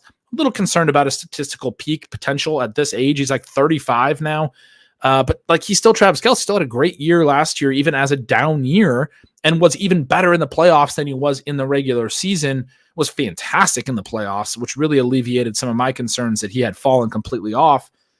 Between him, between Andrews, between Kittle, you still have elite talent that are these multi-year guys that are the staples at the position, that have been the staples for many years. I have some concerns about Andrews and the Monken offense, some of those types of things, but man, this is a year with the elite tight ends that you really, really have to feel like those 7 guys are so strong that it changes some of the math. And so to get back to some of what I was saying about Madison's article, he did an awesome job of talking through it. And one of the great things he mentioned is the years that the elite tight ends weren't really dominant in best ball, it really came down to not having a spike week in the playoffs from the elite guys that year. I would argue the elite groups in most seasons were smaller. They were like 3 dudes. And so it was not that hard for you to dodge 3 really strong tight ends for the playoff weeks. It was hard still, but it wasn't as hard. I think we're going to have more than 3 dudes this year at tight end. It's not going to be all 7. And somebody was asking who the 7 are. So hopefully I name that. They're asking about Ingram. Ingram for me is outside the top 7, but also an intriguing 8th, right? And I just took him in a draft. You assume the 5 locks were Laporta, Kelce, McBride, Kincaid, Andrews, and then the other 2 are Pitts and Kittle. So I just think that top 7 is really, really dynamic. And Ingram, like I said, still a pretty solid 8, but I do think it's a pretty significant drop off once Kittle's gone. Kittle to me is like the arbitrage Laporta. Like the issue with Laporta for me is you have a really good offense. There's only one ball. How many can go? How many can go? So Madison chimes in here. Yes, 3 to 5 by ADP going back to 2015, 7 this year, like you said, in terms of the elites in each year and what you're trying to fade. Because Madison showed that it's so valuable to get an elite breakout spike week in the fantasy playoffs for winning in best ball. Typically, you're trying to fade 3 to 5 really strong tight ends. I'm saying this year there's 7. We'll see if all 7 hit, right? I don't know if that's going to happen. But it could also be Ingram. It could also be Njoku, who just had a career year. I mean, there's like tight end. That was the story of 2023. I was writing about this in Stealing Signals in season.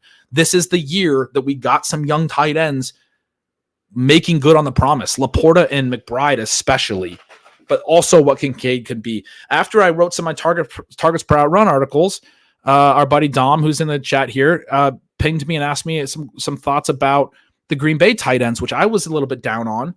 And he got me a little bit more interested in Luke Musgrave, who's another year 2 guy that's going later. But like, that doesn't even mean that a late round tight end can't hit. My point is, we're going to have strong tight end scoring. I think you want to try to target that. Typically speaking, it's not a great point to include the Musgrave thing, but typically speaking, we find the elite spike weeks we rank tight ends well. Madison wrote about all this in his article. We rank tight ends well.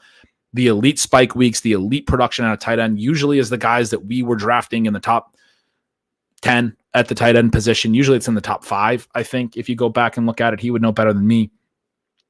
But it's Travis Kelce, who was the tight end 1, ends up having the monster, breakout week or whatever. Like that, we know where the weekly upside is at tight end, more or less. Maybe a Musgrave or somebody can come join that as a young breakout, but it's a little bit like running back in that regard. Like the early round running backs are the legendary upside guys, and you got to make sure if they have a season where the legendary upside running backs have legendary upside, you got to have some exposure to them. And this to me is just like, it's a really tough year to be trying to fade all of the elite tight ends and think that none of them's going to have a legendary season. There's too many of them. and some of the stuff, even in the data that has shown that 2 elite tight ends is so ineffective, that's where I showed I'm dabbling with that. I'm more likely to take 2 of them before the top 7 are gone than to take none of them, because I'm not 100% confident that can't work if you get like a Laporta and McBride who both have just these absolutely elite seasons. Now it's a lot of draft capital to spend on tight ends, but like the way that works is if the wide receivers in the range that I took those tight ends aren't very productive. And so in both cases, the tight ends were like the right pick by ADP because there wasn't really good opportunity cost options otherwise. I mean, wide receivers typically are just going to outscore tight ends in terms of ceiling outcomes. And so if there's another good wide receiver near the tight end, you probably didn't want to be taking tight ends in both spots. You probably wanted to be taking a wide receiver in one of those spots. But there's ways that things can play out where actually the tight ends can be the right pick in both spots. And then if you're the one person who has the roster that has both of those tight ends because no one else is doing that, it's a differentiation thing, right? Typically, we don't see tight ends hit the flex, but if you have 2 really elite tight end seasons, they're going to hit the flex for you quite a bit. And that's, that's not a bad thing to have. So anyway, the elite tight end stuff, it's a really fun conversation, but I just want to keep driving that home. I loved Madison's piece. I want to talk a little bit about that, as particularly how he showed the past data, but then also argued that 2024 maybe doesn't fit the past data. And that's something that I'm always constantly talking about. We want to know what the trends tell us about what's possible, but we also know that the NFL is constantly evolving. These positional trends are constantly changing. You're going to be stuck behind the 8 ball if you are constantly looking at like the last 5 years of tight end trends is not going to tell you how to play tight end in 2024 for 2 reasons. One, because those last 5 years, while closest to 2024, are not going to be perfectly predictive of 2024. And 2, because it's not a long enough look back either. Because if you start looking back further than the past 5 years and you see what's been at tight end 10 years ago, 15 years ago, 20 years ago, you start to realize like, man, the last 5 years were really different than everything before that as well. So are the last 5 years the only predictive thing that I care about? The evolution of the position, what has it meant? And what does it mean about where we're going? Because we have already in the last 5 years had so much more tight end production than really ever before. I mean, I think it was Kittle who broke the tight end receiving yardage record, and then Kelce, I think, broke it again the very next year. We had one of the tight ends break the receptions record. I think it was Ertz. Maybe it was like late career Jason Witten in the last like 5-ish to 7 years. And then like somebody else broke it since then. Like all of the tight end receiving records are just being rewritten. And so this is an interesting point. 2020 screws everything up. But the main point I want to say is it's, as an analyst, I think it's imperative. It's not just important, but I think it's imperative that we are willing to make predictions, right? Like not just look at the data and say, this is what happened, so this is what's going to happen, because we know the NFL is chaotic. We know no season's the same. That's like the biggest lesson you can learn from playing fantasy football over a lot of years and studying the past years. Go back to, when I started in this industry in 2015, it was the RB apocalypse, we called it. All the elite running backs got injured. Devonta Freeman out of the 8th round or 9th round was the RB1. Adrian Peterson was the only high-end running back drafted that did anything. He was the RB2, but also it was really low scoring. There was no legendary seasons. Even Devonta Freeman as the RB1 wasn't legendary, but he was a massive win rate player because he was an 8th, 9th round player that outscored every other running back, but there was no high end scoring. And the mistake I made was that I then leaned as hard as ever into zero RB in 2016. I was a young analyst. I was super, what's the word? Not opinionated, but like a principled, right? And I was like, oh man, I'm going to lean so hard into zero RB. And what happened? We got the David Johnson, Le'Veon Bell season where the elite Uber back, started. And from there, for the next half decade, it was Le'Veon Bell and David Johnson. Then it was Todd Gurley. Then it was Christian McCaffrey. We had the Alvin Kamara season where he had the 6 touchdown game. That was 2020, 6 touchdown game in the fantasy championship week. You had this era of the Uber back, which if you were just staring back at past trends and looking at the ways that running back by committee was coming along, dogmatic is a great word, Dom.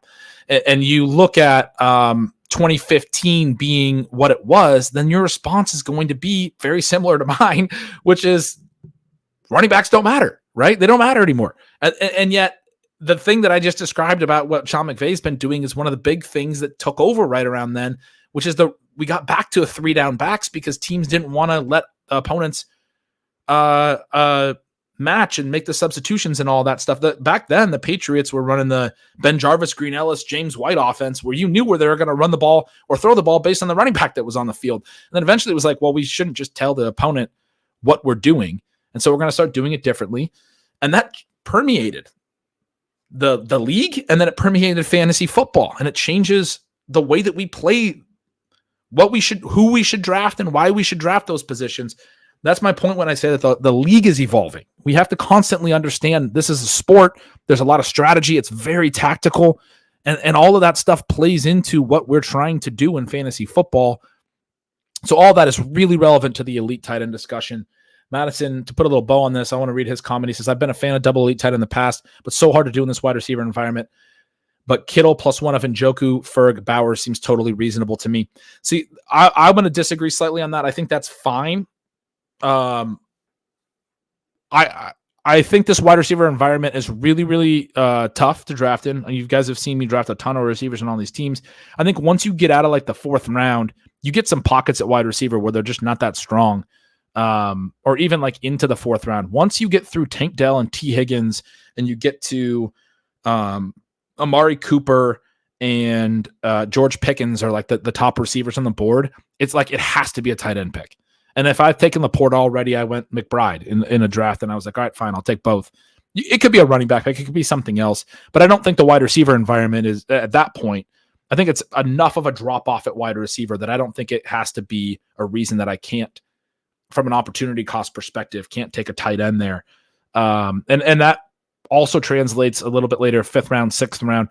In the like early 70s and late 60s in ADP, I don't love the wide receiver. So if I can get Kittle there and I've already taken, a Kincaid or a McBride in the later 4th round, I don't think the opportunity cost in those specific pockets of wide receiver are as damaging. And I do think it's possible to do, as long as you're not taking a bunch of other detours, as long as you're not taking an early running back in addition. You're not taking an early quarterback in addition. Like, you need to then be taking wide receivers in all the other pockets, right? And so you can get through the first 7 rounds with those 2 elite tight ends and 5 receivers still. Or maybe 4 receivers and 1 of the QB or running back, combined. But that's the way that I would play it. I do think it's possible. And the reason I said I would disagree with this as well, Madison, is the second part of it. I don't think it's worth doing if we get down to the Njoku, Ferg, Bowers section, because that's when I'm like, those guys are not so good that I need to have them as my tight end too. At that point, the opportunity cost for me is the running back pocket is really nice there. That's the QB window, and there's still some wide receivers. That's the point where I'm like, okay, well, the top 7 tight ends are off the board. This is just my read on it, right? Like, I could be wrong, absolutely. But that's the point where I probably wouldn't do the 2 tight ends. And so it's a really important, I think, thing to delineate for me in terms of what my actual strategy is and how I think this top 7 exists on a plateau above. Because like I said, I still like Ingram. I like Njoku. Bowers looks like an awesome rookie, but he's still a rookie and in a tough spot. those guys look like normal tight end bets to me in terms of, I mean, they're probably not normal for tight end 8, 9, 10. They're usually probably like tight end 6 or tight end 7 in a normal year, but they look like normal bets in those ADP ranges. To me, George Kittle as tight end 7 is so unique. I just said a minute ago he was the discount or the arbitrage Laporta as this guy who was really efficient. But the tough thing you can't tell yourself is how does he get so many how does he get enough volume, right? Like but Kittle is going to have spike weeks. We know he has the spike week potential. And to me, him and Laporta are very similar in that they have really good other players in their offense, and that's what's like makes their ceiling case a little bit harder to buy into. So anyway, he's still a really strong pick, Kittle, and I do think he's a pretty big boost over even Ingram, who I like, but I like in more of a like high floor way, not really like I'm gonna think that I'm gonna break the system, because like I guess it comes down to the spike week in the playoff conversation that Madison wrote about, which is like I think Kittle can have the 30-point game, right? And Ingram actually did this in the playoffs a couple years ago, but I don't think that he's a strong likelihood to do that. So it's a little bit different. Madison agrees that 104.2 is totally reasonable. Just want to make sure I get at least 4 through 7. Absolutely.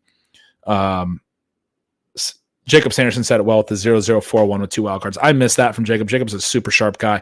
That definitely fits with some of the stuff that I've written in Stealing Signals going back to the big board. I was talking about, I thought it was optimal to start with 4 straight wide receivers and then take a tight end in the 5th at that time. It doesn't have to be through the first 5 rounds, but I do think hitting on those 5 things in the first 7 rounds is a great way to put it. 4 receivers, 1 tight end. You can hit a running back. You can do some other stuff. Nez, thanks for showing up, buddy. He says great stuff. Pumped for future content on here. Appreciate all you guys stopping by. This has been a really fun couple days to do these streams. We're already at 1 hour and 20. I got to make some more picks, and we are going to spend the. You know what? We're gonna make 3 picks right now, so I don't time out anywhere, and then we're gonna spin that wheel because I'm not leaving without spinning the wheel and doing some remember some guys stuff. All right, who do we got here? We have a Bijan London team. I went Atlanta. We already got Kirk Cousins starred, as you guys saw. London, Metcalf, Trey McBride. So look, we were just talking about this, right? That what's the deal? If you're gonna take McBride in the 4th, and you're gonna on a Bijan team, you still got to get 4 wide receivers. Historical anomaly says subscribers doubled since yesterday. I saw this. This is a big reason I jumped back on today. If you like the content, for me to see the subscriber numbers go as big as they did yesterday after yesterday's stream was like, I mean, dude, I want to do a show every single day this week. Like that's awesome to see. It's so cool to see all the optimism and the excitement around the content that I'm doing. I appreciate you guys a ton. Please, if you have not yet, go hit subscribe. You guys are great, man. Kevin says he can listen to me read the dictionary. I couldn't, but I appreciate that. Dom said he subscribed because I asked really nicely. Anyone listening to audio, be like Dom. I'm asking really nicely. Go seek out my YouTube. Click subscribe. That's really, really cool. I just said that it made me want to be on every day this week. I won't be able to be on tomorrow because we are going to be recording Stealing Bananas. I don't think I'll be able to be on Thursday either because we're doing day shows of ship chasing now. But I think I will be back Friday. I was thinking I would do Monday, Wednesday, Friday this week. And I'm switching it up. I'm going to do Monday, Tuesday, Friday this week. I'll still have these drafts going. Maybe I'll fire something up in the early morning on Thursday. We'll see. But expect me to be back on Friday if you guys want to come hang then as well. Let's go back to this draft. I was talking about the 2 tight end thing. I have Trey McBride booked. But with Bijan Robinson, this is not where I want to be pressing that 2 tight end point that I was making. I could go to Kyle Pitts here, but actually I have Xavier Worthy sitting here like right by ADP, and he's one of my favorite picks, even frankly ahead of ADP, and I've only taken 2 receivers through 4 rounds. So this is a really, really simple pick for me. I have Cousins starred here for down the line because I took Bijan and London. I think he makes a lot of sense at quarterback later. But we knocked out that pick. We're going to do 2 more. And then we're going to spin that wheel. Let's go find a 1 hour Chihuahua. This is a Chihuahua. We can pick as fast as possible. What do I have here? I have a bunch of stuff in the queue. It's a Jalen Hurts team, huh? A.J. Brown, Drake London, Zay Flowers. I got Hurts in the 4th round to stack with A.J. Brown. That's behind ADP. And then took Pitts in the 5th. Probably want to go receiver here. I've started a couple of receivers. I'd also start Kittle. So I would go Pitts and then take Kittle coming back and get both of those guys. I just advocated for that strategy. I don't want to be going out of my way to get that strategy. And because, again, in this case, I've also already taken a QB to stack up Hurts, I do think you want a 4th receiver here. Again, to Madison's point about 4 receivers through 7. And because I'm in the back half of the draft, through 7 means in this draft, 7-10 is being included there. You can't bank on getting a great value at 7-10. I do really like the ADP, the wide receivers in the 80 to 85 ADP range, which is the 3 of them is JSN, who I'm not super stoked on, but at that price, I'm willing to make that bet. Deontay Johnson is too cheap for his target, earning potential, especially there's some possibility that Bryce Young could make a nice little step forward in year 2 with Dave Canales. It's not a lock that he's going to suck forever, right? Is all I'm saying. And then the 3rd one is Rashee Rice, who's got the 85 ADP. So I could still potentially hit some wide receivers in this little pocket, 82, 87. But I do think you don't want to leave yourself there because all 3 of those guys can go higher. And if they do, that's kind of where I'm like, wide receiver falls off. That's this range here. Behind that, I guess you do still have Curtis Samuel, Sutton, Mike Williams, and Lockett, which is a nice little veteran receiver pocket that you can backdoor. Man, see, this gets back to why I feel like I can go Kittle in some of these spots and then play receiver through pick 100-ish, because I do think some of those guys are probably undervalued. I think those guys are probably going to pull up a little bit as we get closer to August, but I don't know if Kittle's the move I want to make. Cousins is just starred here because, again, we have Drake London and Kyle Pitts. This is another Falcons situation. I talked about wanting to play that Falcons offense. It's pretty amazing that the 2 drafts we pull into after I went through that whole thing about Zach Robinson and what I expect out of this team, playing in a dome, playing against the league's easiest schedule by look-ahead lines by a lot. I mean, the Falcons are an offense that you want to be in on. Hopefully we spin the Falcons wheel and then we can just skip right through it because I already did the whole – that's the idea of the spin the wheel thing is we'll talk about a team on that kind of level. But yeah, this is a team that needs to add Cousins after it has both London and Pitt. It doesn't have to. I mean, you could just make this, again, correlated team bet, London and Pitts, but it is, at his ADP, he'd be a nice second QB in a 2 QB build and just move on. You had Jalen Hurts, Kirk Cousins, that's it. Although, man, I hope Cousins is good by week 5. I think he will be. He's already thrown. Because Hurts has the early bye. You kind of want a fully healthy. You don't want a guy rehabbing an Achilles tear as your QB2 in a 2 QB build. But I think I can probably get by on that or try to get by on that. We'll see how all that plays out in the later rounds. But here, again, I think it's got to be a receiver structurally. Addison's a really nice pick here. I'm trying to figure out if I can get away from my boy Rome Odunze. 3 early receivers where I really like the situation. I really like the volume. I think the upside swing on Odunze is warranted here. We're going to take my guy, my UW guy, who I think is going to be a stud, but definitely has some legitimate volume concerns in the early part of his career. But yeah, I think that was the right pick. Ooh, Odunze sets up correlated JSN. Hey, look at that. Madison mentions Kittle's doable here because he loves Deontay. Normally go with Odunze. That's exactly what I was thinking. Good take there, Madison. I think it was doable to try to play through Deontay or the JSN Rice group that we were just looking at. But I don't think here with the QB early that I had to I can still go wide receiver, right? I can still go Deontay Johnson and those guys as wide receiver 5-6. I probably should. I probably will. Sean, midseason form on May 21st, ready to go. Are you interested in any of the weekly winners? I am interested in it. I was in Oregon signing up for all these drafts the morning that it released. When I got back home, I saw the announcement, so I wasn't able to get any of them. I'm interested in every format. It's fantasy football, man. So I will get in some of those the next time I make the trip. So again, I'll be doing these streams as I can make my trips out of state and sign up for a bunch of drafts, do the streams in pockets as I'm drafting, and then I'll sign up for more, and then I'll do more streams and that kind of a thing. It's going to be kind of a weird, irregular show tempo, but we're going to have fun with it. The other one is a Chihuahua, says an hour. So let's just pop into that real quick.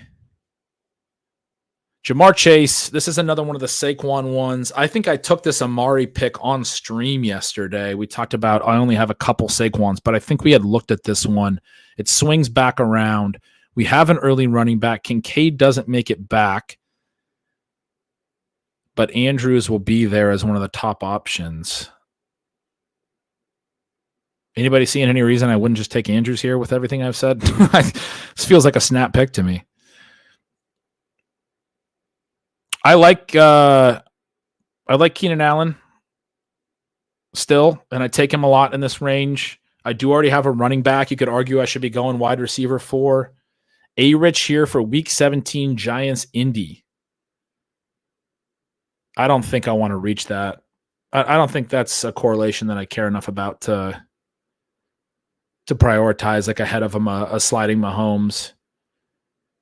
And just to go after the early QB. I took another A-Rich. I took one on the stream yesterday. I took another one after getting off stream. Both were unstacked because I haven't taken any Pittman. They can be backstacked fairly easily because I like some of the later options there, like Josh Downs. But I don't think the early quarterback fits in the 5th round structurally as well as you want it to, especially when I already took the 2nd round running back. It's the tight end that's the structural pick. I actually don't take a lot of Andrews. He's the one I'm most worried about. We can definitely talk about him.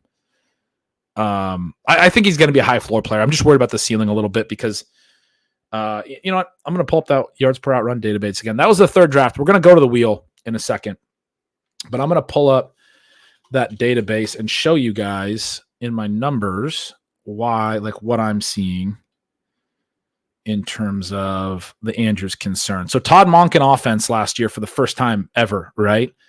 This is a little lookup thing. It has a bunch of stats related to yards per out run, the routes. So targets per out run and yards per target. I always talk about this. They combine to make yards per out run.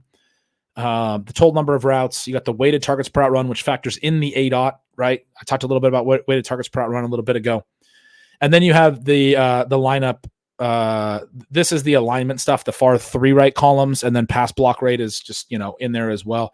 He didn't actually pass block much at all, which is good to see.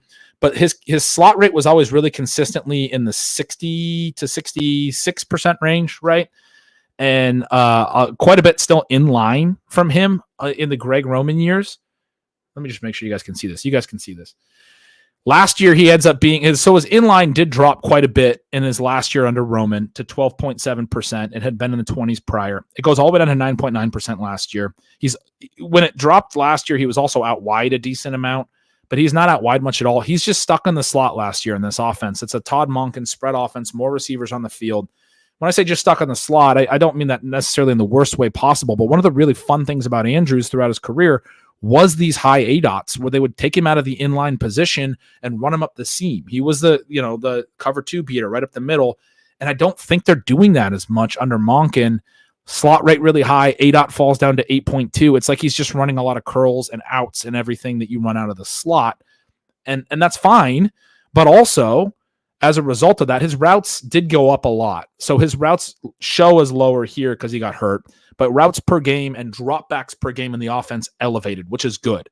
But in this offense, his targets per out run drops. I mean, look at this. Like this back here was a massive number in 2019 when he was only at 295 routes, because basically when they put him on the field, they'd throw to him. His routes in 2021, his breakout year, his routes spike and his targets per out run stay pretty strong. So even though he's out there every snap, they're still throwing to him a ton. That's fantastic, right? That fell back a little bit in 2022. He gets banged up a little in 2022. Doesn't run as many routes either that year. Last year, the routes were solid per game until he got hurt. But just this targets per out run at the lower ADOT and seeing the weighted targets per out run crater like this and seeing that it's a result of being in the slot as much as he was, for me, it's a little bit more of a concern about the ability for him to spike this yards per target right? Like he actually did have a 9.1 yards per target last year. But that's a big part of it. Is like, is the efficiency going to be there? It's easier to do when you're running those seam routes, in your ADOTs at 11.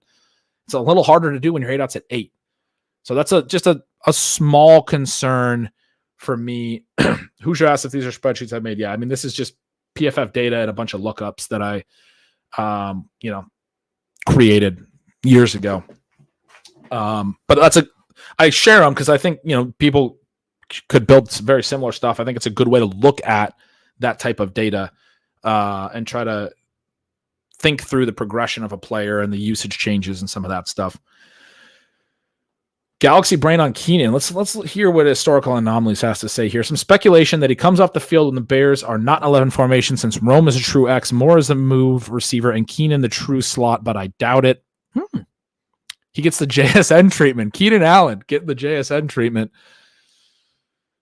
Roma Dunze getting the DK Metcalf treatment. All right, wheel of names. We're going to spin this. When this lands, you guys are welcome, as I am. We're going to start just remembering some guys, some old fantasy football stars. I said, if we get the Browns, we'll say Peyton Hillis, right? I want to just talk about some dudes that you remember. I'm just going to do it for 5 minutes. But remembering some guys is always a fun time. Who's it going to be? It's the Tampa Bay Buccaneers. First name that came to mind. Bucks. So that we next time don't talk about about them again. We're going to dig into some of their season-long trends, some of their past data, and what we should expect going forward. Oh man, Vincent Jackson, RIP. Ooh, Doug Martin. Yeah, I mean, I blew past that pretty quick. RIP. Doug Martin was an absolute stud. Work done. You got Mike Allstott with work done. Man, Rydell Anthony was a receiver for them around that time. Oh, man. Who was their receiver? Like their tight end, like Anthony Brecht or something like that? We got Warren Sharp in the chat. We got Simeon Rice, those old defenses. Dexter Jackson, former World Series MVP. Rondé Barber. We got Ronald Jones. That's a name I have not heard in a while. Some really good names there. I mean, I'm trying to think. Vincent Jackson was a good one. He was a fun dude for those teams. I'm trying to think if they had some, like they were just a run-based offense. Brad Johnson, Joe Juravicious. Remember the Joe Juravicious Monday Night Football tip over the shoulder catch? That was a filthy catch from Brad Johnson back in that era of the Bucs. Did they ever have any really high scoring? Oh, they had the rookie Michael Clayton, one of the best rookie wide receiver seasons ever, and then he just didn't go anywhere after that. They had some late career Keenan McCardle and Keyshawn Johnson in the earlier days of fantasy football.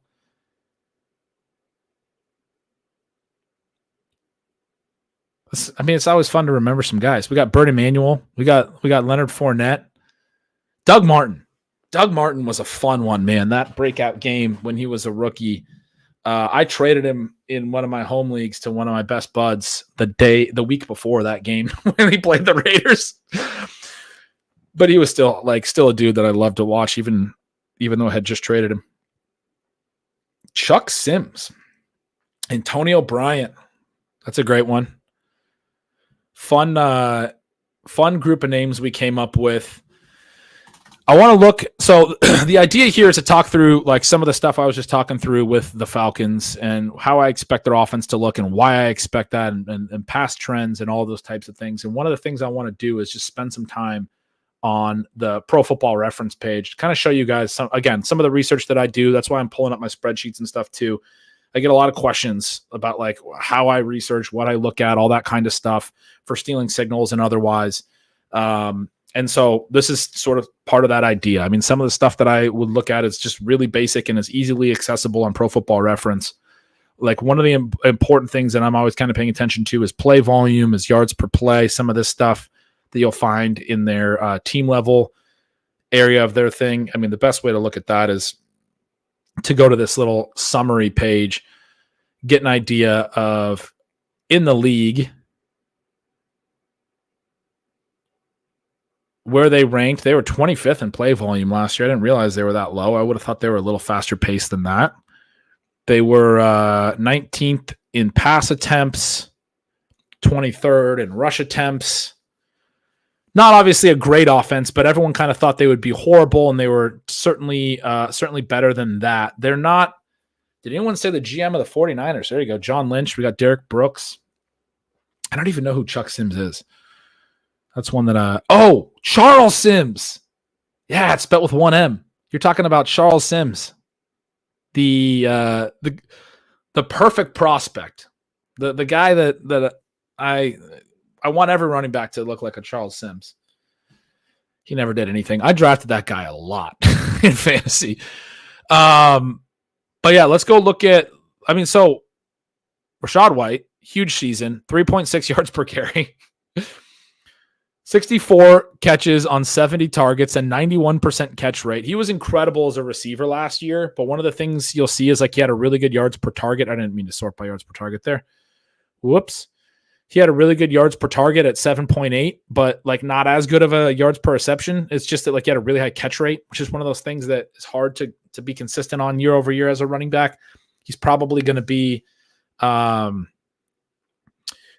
like even on the high end, be an 80% catch guy running back next year. So that brings down the yards per target quite a bit. The 8.6 yards per reception is good too. He had some explosive plays in the pass game, but like the big part of Rachaad White's profile for me is like, this is not an explosive, exciting player. Now they didn't go really get anyone, but I do really like the way that Bucky Irving fits, because the big reason I think that you see Rachaad White get as much work as you do last year is Chase Edmonds never amounted to anything. Keyshawn Vaughn never amounted to anything. Sean Tucker never amounted to anything. You didn't have anything there. If Bucky Irving can actually be a good secondary piece, I think he has a really strong chance to take over from Rachaad White just on an efficiency basis. Now, like I'm not suggesting that White's really bad, and he was good as a receiver, and that's the more important element of it in terms of the high value touches and all of that stuff. But White is a guy that basically the way that I would put it is I think a lot more running backs are projected for that are projected for work that we think our starters are at risk of losing their job than most people do. I probably think 3/4 of the league is at risk of losing their starting job, and there's only like a quarter that's really, locked in. And I think White was at risk for most of last year too, during the year, but they didn't have anything else, right? And he was doing enough, right? But we'll see. I mean, if he has another really inefficient year where he's averaging 3.5 yards a carry again, and Bucky's out there running for 4+ per carry, I think it probably shifts some of the work around a little bit. So White is not a guy at cost that I've been super in on because of some of these efficiency concerns, although he didn't get a lot of competition behind him. I mean, Bucky Irving is a day 3 draft pick that isn't super athletic, didn't test as well as we thought he would. He had really good numbers in college. And so, the production does matter, but it's possible that he's just not good enough to get there. Just like, Sean Tucker was an intriguing player at this time last year, and he wasn't good enough to get there. Another big thing, you look at the targets, it's pretty fascinating to look at Godwin vis-a-vis Evans, particularly this touchdown column. 13 TDs for Godwin last year, for Evans last year, 2 for Godwin. Godwin actually had the higher catch rate at the lower ADOT, certainly a lot lower yardage, but had more receptions on fewer targets. Not like massively different target reception yardage lines, other than the fact that Evans obviously was more efficient yardage wise. Those TDs were a big, big difference there. I'm probably too low on Godwin. I have not been drafting a lot of him. My guy Trey Palmer was solid, but they go and draft Jalen McMillan. That's tough. Cade Otton is an interesting one when you go to that yards per route run database from the perspective that he's run a ton of routes so far in his career for a guy that didn't really have that huge of a profile. He's a UW guy as well. He has run 1,030 routes over the first 2 seasons of his career. So, averaging more than 500 routes per season. And his targets per route run is like It was 13.5% as a rookie. It was 11.8% last year. Those are really, really low numbers. So he has, 67 targets here. But I mean, on all those routes, if that's all you can earn, that's a problem for me, man. Like, I'm actually, if you want to talk about a UW tight end, I'm mildly intrigued by Devin Culp, who lands there. He's a really deep tight end. He was a 7th round pick for them. He was a pretty fun, athletic dude at UW. It wouldn't super surprise me if he was like an actual producer at the NFL level. We just had a lot of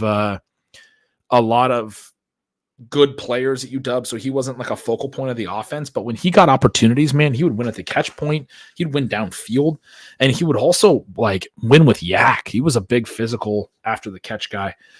Not somebody that you're really taking in drafts, but certainly somebody to at least pay attention to Camp Buzz on and see if we hear about any type of positive stuff there for his ability to even make the roster, which he, as a 7th round pick, is certainly not even a lock to make the roster. But usage and then I would be more focused on in season, for seasonal leagues, potentially trying to add him off the waiver wire, stuff like that. This team is not that fun in terms of this idea of kind of breaking stuff down, but it's fine because we've talked a lot about the elite tight ends and other stuff today. I don't want to spend a ton of time on the Bucs. I don't really have a ton of thoughts on the Bucs. They changed their offensive coordinator. That's the other big part of it. But this isn't one of those teams where, so they're on to Liam Cohen. I don't actually know a lot about Liam Cohen. This is not one of those teams where I have a lot of strong opinions about them looking different than last year. They brought back Baker Mayfield. They brought back Mike Evans. If Jalen McMillan gets on the field, I think it's going to be sort of in the Palmer role. I do think that's a little bit of a concern for Chris Godwin that they went and drafted a day 2 receiver, but he was like the last pick of the 3rd round. I mean, he was very late in day 2. And you don't have a tight end presence. So there's a lot of things here that, and for some of this stuff, as we break down these teams, I'll want to look at individual players and kind of look at their game logs. Like one of the things is, I like to jump into like a Rachaad White game log, go look at the way his snaps evolved over the course of a season, some of that kind of stuff. But the running back usage in this offense wasn't interesting. It was Rachaad White all season. It was very consistent throughout the year. He started every single game. He stayed healthy. The snap shares were pretty solid throughout the year. There wasn't really like a progression upward or downward in any kind of major way that I would read into. Yeah, they played 2 playoff games as well, and he got a lot of work in the playoffs, but not a lot on this roster that to me is super interesting to dive into. I guess the one major thing to emphasize again is the receiving TDs, the fact that Mike Evans was able to catch 13 out of the team's 28 receiving TDs. He's definitely, had that skill his whole career. Physical, big guy. You would expect him to catch a higher than average rate of touchdowns, but 13 out of 28 is a lot. No one else on the team catches more than 4. It's probably going to come back a little bit. He's now priced up in the 2-3 turn as he goes into age 31. I don't want to bet against Mike Evans. I've definitely drafted him. He's like the Derrick Henry point where like some guys are just outliers, right? Like Mike Evans' durability is something that I'm actually I'm less concerned about Mike. I'm concerned about him going into age 31, but I'm less concerned about him like getting hurt or falling off an age cliff at age 31 than I would be about like some much younger mid-20s players that have issues with, multiple year injury issues, because like it's really hard for you to just get back to, full strength when you've had a lot of those types of injuries, whether that's like a Juju Smith-Schuster or a J.K. Dobbins or those guys. Those guys are a lot younger, and I would be much more concerned about them. They're not going high in drafts, but I would be more concerned about them from a health perspective than an Evans, which isn't to say that I don't have concern for Evans, but I'm not like overly worried when I've seen the consistency displayed. What Mike Evans has done is so unique. One of the big things that I would drive home in my overall analysis is how short players' peaks typically are. People don't really realize that by the time you start to see a trend, it's probably about to end. This 1,000 yards every season of freaking 10 straight years, this is insane. This is insane. You don't see this anywhere. I spent a lot of time just looking at players' careers and their stats and trying to get a feel for the way that things work. It's just absolutely insane. All right. That's enough for the Bucks. They weren't that fun of a team anyway. We got guys going down the rabbit hole of past Bucks though. That's not how you thought his afternoon would go for Hoosier. We got Vinny Testaverde. We got Keyshawn Johnson. They have two teams in common. I like that. They play together with the Jets as well. Or I don't know if they play together with the Bucks, but they both played on the Jets as well. Man, Jeff Garcia. There you go. There's a throwback. So we got some fun stuff there. Bucks were a good team to do relatively quickly because we're already bearing down on a 2-hour stream today, and I want to actually get through all my drafts. But that's like a fun thing we'll do in the future to break up the drafts and the general conversation. We'll spin the wheel. We'll pick a team. We'll talk about some old school names on that team. You guys are going to have to study up on your early 2000s fantasy stars. And then we'll look at, some of the trends, some of the things we're kind of expecting for 2024. Tom, that's exactly how I thought this would go. Fantasy guys being fantasy guys. That's right. That's what we're here for, to hang out this afternoon. A bunch of fantasy nerds. I appreciate you guys hanging with me. We got 1, 2, 3, 4, 5, 6, 7, 8, 9, 10, 11, 12, 13 drafts. I'm getting on the clock and more as we're doing this stream, and I'm not drafting them fast enough. We're going to have to fly through these 13 because I'm making all these picks. So we might be here for another half an hour or so. Let's jump into this eliminator that I have starred. We're going to look at it and say it's out of the 12. I got to start with 4 straight receivers, and that's why I have it started. A.J. Brown and Drake London at the 1-2. The biggest reason I started this was I got DK Metcalf and Cooper Kupp after ADP as 3-4 turn picks. I thought that was pretty fascinating.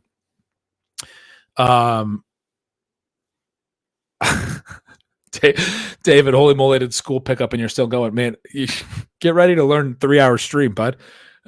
We got 4 receivers to start here. I liked also Metcalf and Kupp. One of the things about this that I got pumped about that I starred for is that they both have early buys. The big thing with buys is you have 4 in week 5, 4 in week 6, 2 and 7, none in 8, 2 and 9. And so those first 12 teams are what I'm considering kind of the early ones. There's 4 and 10, and that's where the Seahawks come in. 4 and 11, and then there's 6 and 12 and 6 and 14. And in something like in an eliminator, as you get into week 12 into week 14, 11 weeks of bad teams have been eliminated. Your pods are getting that much tougher. It is tough to have a lot of guys that are at week 12 bye week. So Drake London, for example, week 12 bye week. I don't want to stack too many week 12 buys or week 14 buys. And there's a lot of teams on bye, a lot of good players on bye at those times. So I have A.J. Brown for Philly as a week 5 bye. Cooper Kupp's a week 6. I know he's a health issue. That's probably why he fell. But I'm pumped to get him behind ADP, even in an eliminator thing, even with his hamstring issues, largely because of this bye element. DK Metcalf having a week 10 bye, which is also paired up with the Browns, Raiders, and Packers. There's not there's some good players on those teams, but there's not a ton of guys that you have to go out of your way to get on, particularly the Browns and Raiders. I think the Packers have a lot of options to feather into your drafts, but I think locking in a week 10 bye was something I liked because I'm doing the Fantasy Cares eliminators right now too. I'm in 3 of those. I've been looking at the buys a lot. I wind up stacking 12 and 14 a ton. I don't wind up stacking 10 that much. 11 also is just the Panthers, Giants, Bucks, and Cardinals. So if you can go into some, one of those offenses in week 11, you're probably not going to overlap with a lot of the other ones.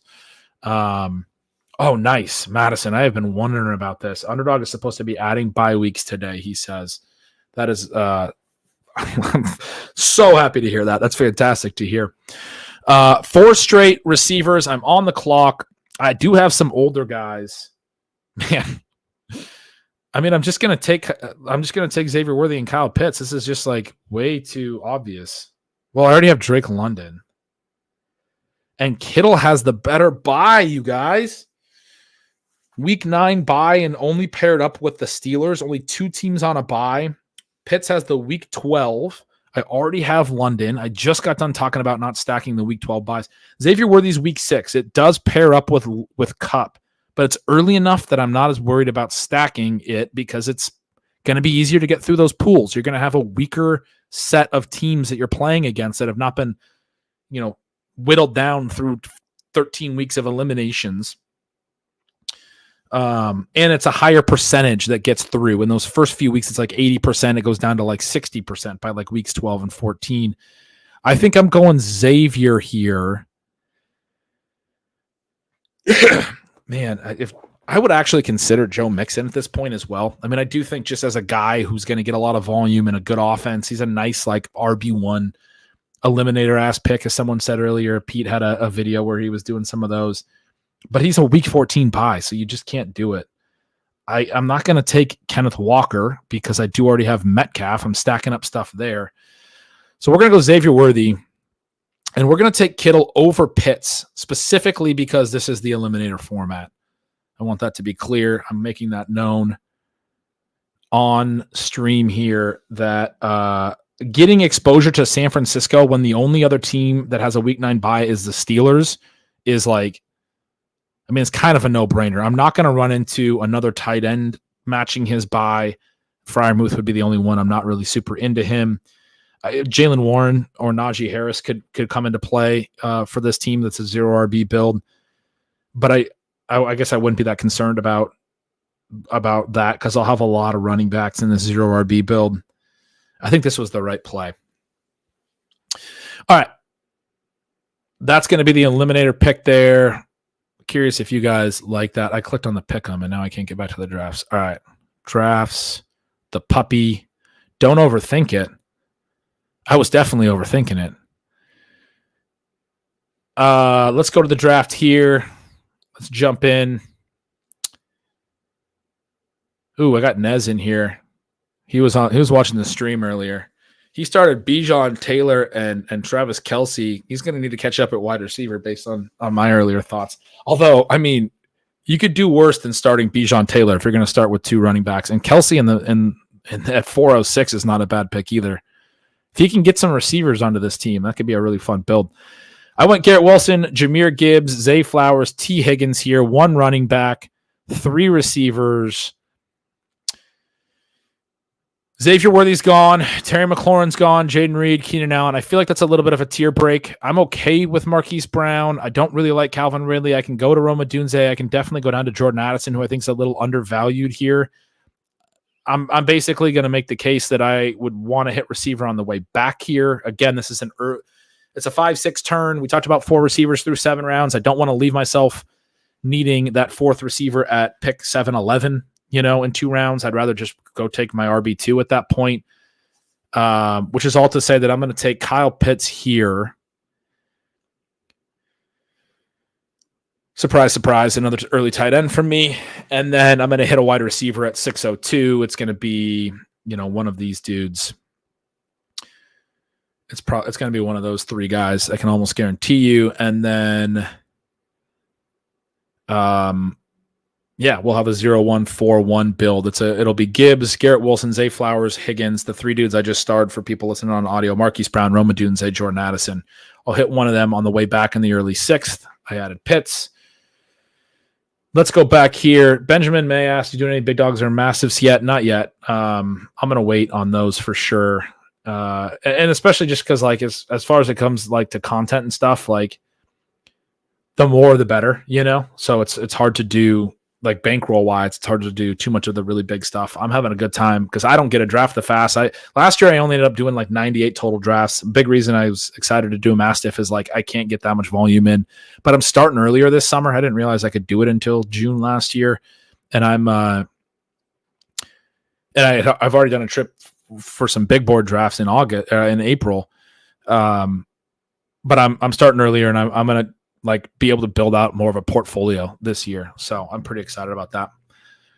Yeah, I've heard this. I heard this from Karain that the massive structure was a little bit flat. I haven't actually even looked at it. I didn't give it any consideration. It's too early, man, for me to be drafting $500,000 best ball teams. I'm not I didn't win $1 million like my buddy Karain or my buddies Dom and Sean here, so I don't have that kind of bankroll to be drafting $500 or $1,000 buy-in best ball teams, or I can't make any changes in May. That's a little early for me. But again, also like I just want to draft a ton of teams and be able to talk about a lot of different teams. So we're going to jump to another best ball mania team here. I have Curtis Samuel in the queue at 87. Was this a piss boy draft? Or did I draft Josh Allen? Oh, I drafted Josh Allen. Curtis Samuel's not going to probably make it back to 106. I did get a Keon Coleman here. Okay, let's look at this build. Garrett Wilson, Chris Olave. I took Allen in the late third, and then Kelsey. I think I was probably just sick of taking Zay and Tank and T every time from these back spots. And Cooper Kupp was there too. This is a little bit of an ADP discount on Allen, but not much. Yeah, it's a 0.6 actually. It's not at all. This is the part of the show where I try to figure out what I was thinking.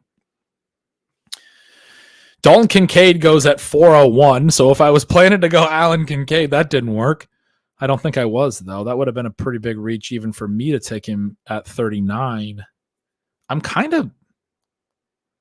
think maybe I just wanted to mix it up. I wanted to build an Allen team because I would typically have taken Flowers, Tank, or T there, and I've taken a lot of all of them. Or Kupp. No, I would have actually probably taken Kupp, whose ADP is higher than any of those guys. I could have easily just went 4 receivers here. But I ended up getting Xavier Worthy in the late 5th. I took Keon Coleman probably ahead of ADP. I don't remember this team at all. I took him 8.5 picks ahead of ADP to backstack Josh Allen. Deontay Johnson is, I think, a nice little stable pick here behind the 2 rookies in Xavier Worthy and Keon Coleman in a draft where I only got 2 receivers in the first 4 rounds.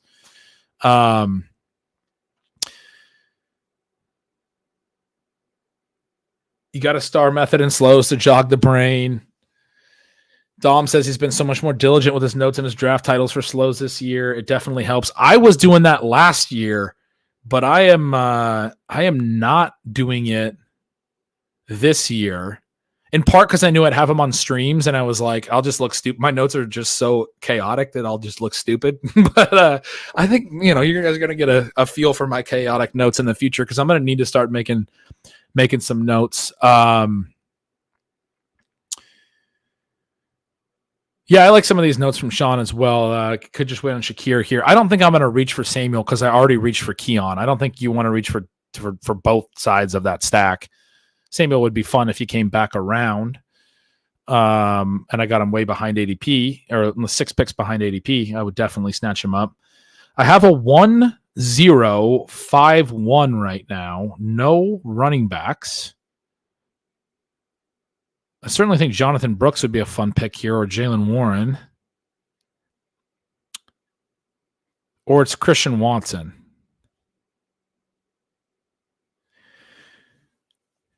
Watson a little bit behind ADP is the ADP value pick. I don't really like taking him, and I have 5 receivers already, and I don't have a running back. So I'm going to take Jonathan Brooks. I am pretty concerned about Jonathan Brooks playing early in the year. I think I'm just looking at the chat now. Dom says favorite running back for me here. It'll be Thinner coming back. Glad that we're on the same page there. Oh, Warren week 17 with Kelsey. Good call, Madison. That would have been right.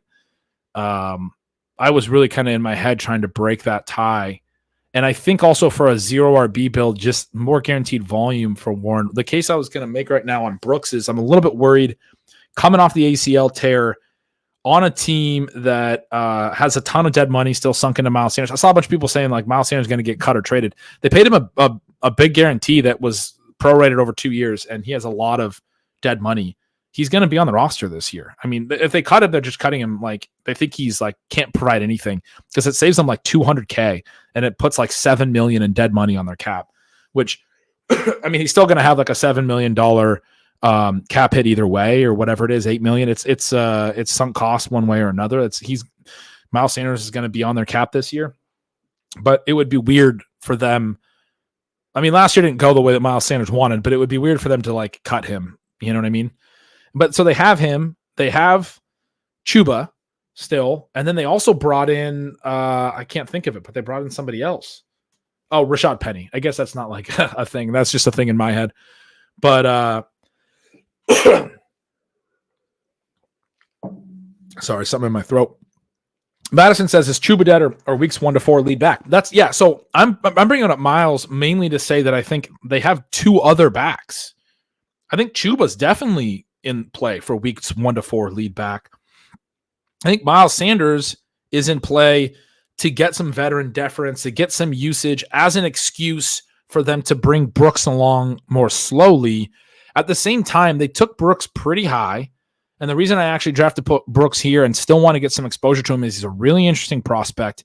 And this is the kind of team where like they want to get things going this year. Even if they're not having a great year, they're not going to just shut it down.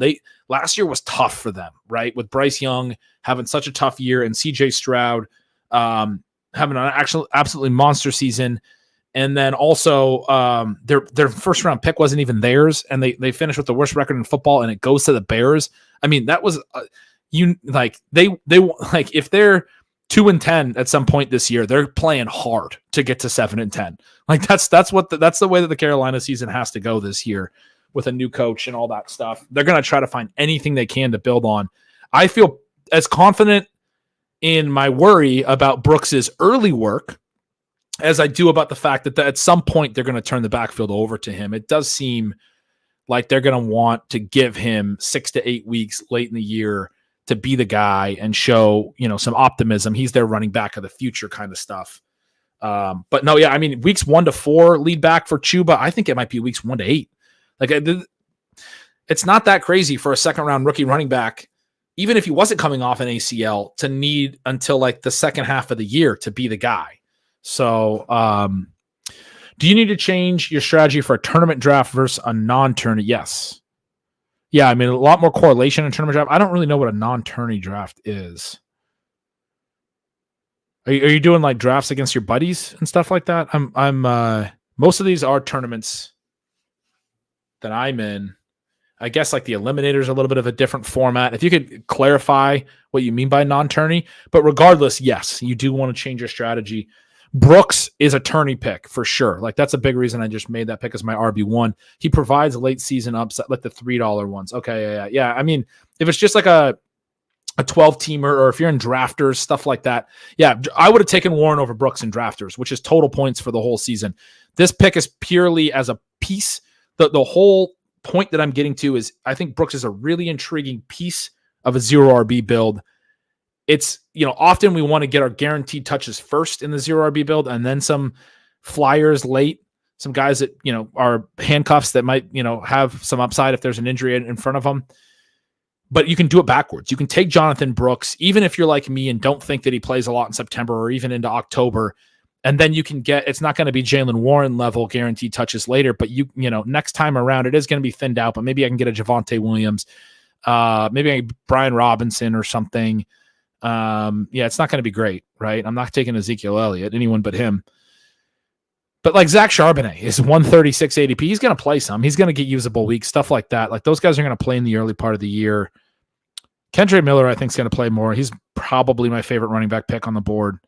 We're going to get to plenty of Kendre Miller picks, not today, but in some of these future shows. Anyway, I took Brooks there purely as a back half of the season play, to the start of a build. I will be probably drafting, some olds or something. If I ever do draft Zeke, it might be on a team with Jonathan Brooks. All right, we got a few more drafts.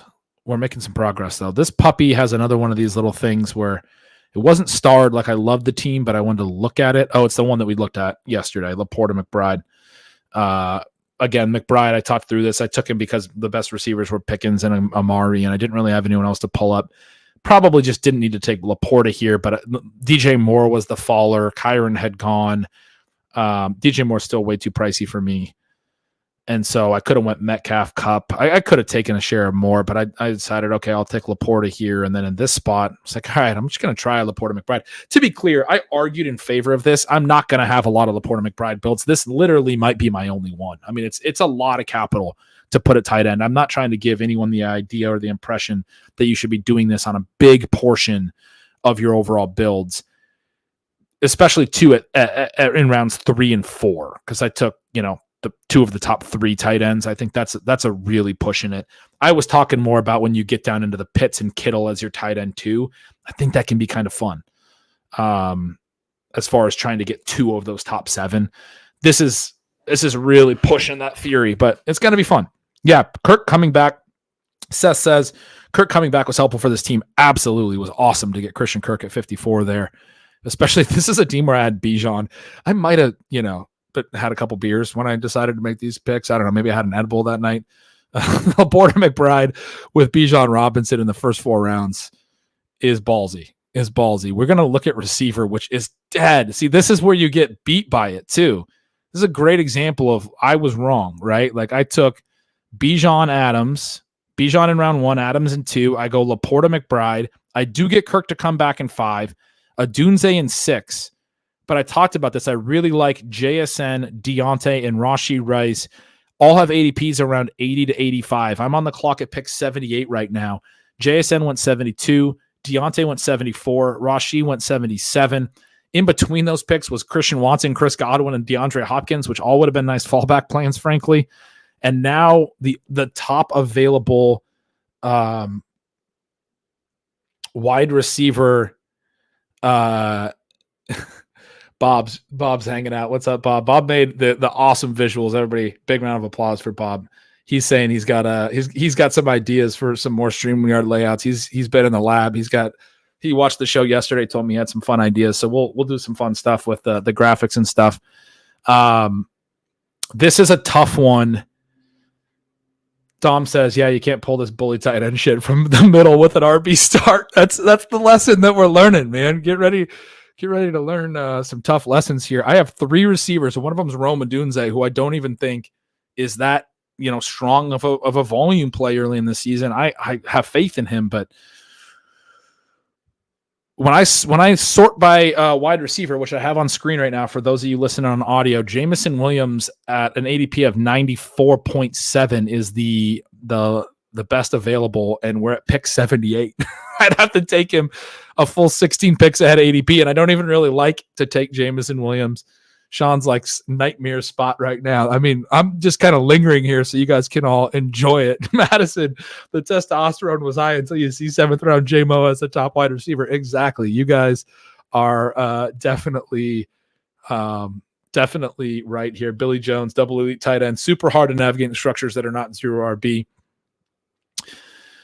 Yeah, you guys I agree. I agree with all of your thoughts. These are strong opinions to have when I'm looking at this wide receiver room.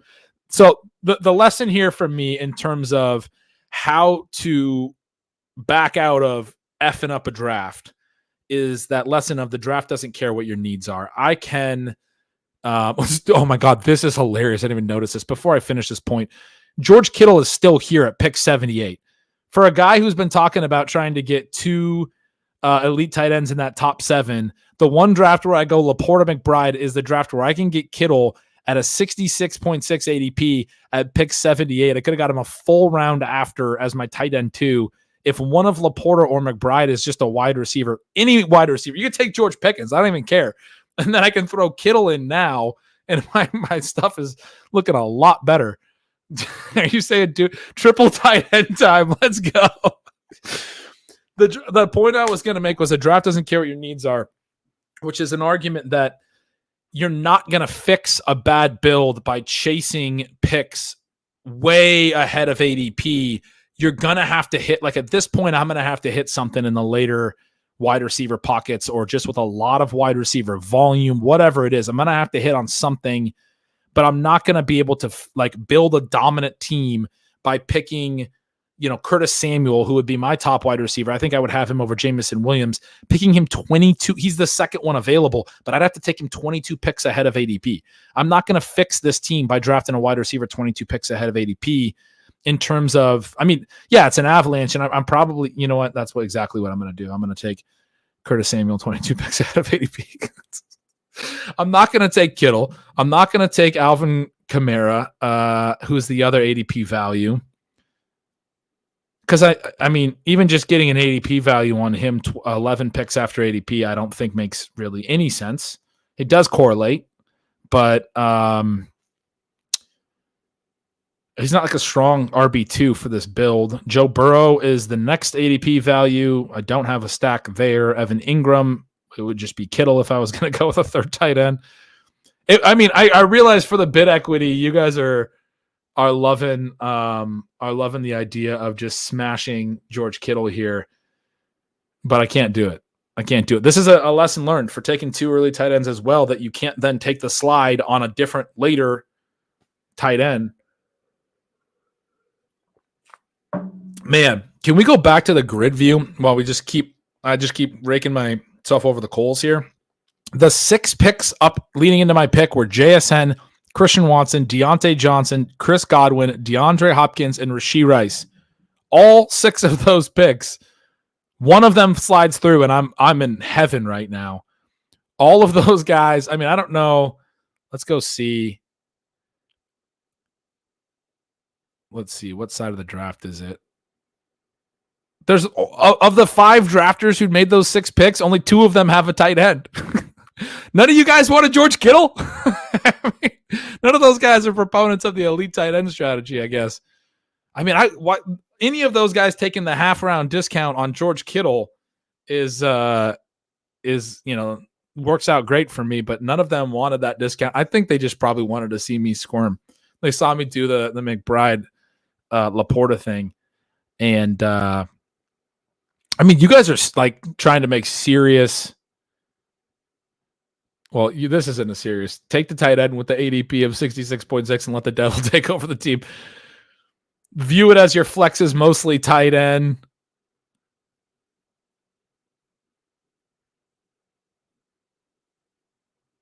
Are you guys serious? Like, are we actually starve the beast? There's no way that George Kittle is the right pick here. It just can't be. It can't be. 3 tight ends in the first 7 rounds. When I take Laporta and McBride in rounds 3 and 4, I'm saying they're the tight end 1 and tight end 2, and they both have legendary seasons. They're the next wave of elite tight ends, and they're hitting my flex every week. I can't be using a 7th round pick on Kittle. I thought about it. I literally thought about it. This is funny. Take Kittle. Kamara for sure, but Kittle if it's a puppy, says Madison. Is this a puppy? I can't remember what. Let's go back and figure out what draft we're in. This is the puppy. I'm not taking 3 tight ends. I'm Matt Porter's not happy with me. He says, "Oh, you're the asshole who's double tapping early tight end." All right, it's the puppy. Star Kindler dared me. He said, "Oh, come on, do it." There's no way this is the right play. You know what? I don't need to be dared into anything. I'm going to take Curtis Samuel. It's the most boring pick I could make there. Because the reality is I also want to hit wide receiver coming back regardless, and I'm hoping that someone from the Sutton, Mike Williams, Lockett range is available. And if I get one of them too with Samuel, it's not the end of the world. There's no way to win with triple tight end. Triple elite tight end. It's just not going to happen. I appreciate the prodding. I was spending all this time saying it was the draft doesn't care what your needs are, et cetera, et cetera. There's also this lesson in wide receiver avalanches, of which I've been in many, that you have to, you can't not swerve into the avalanche. You have to accept it.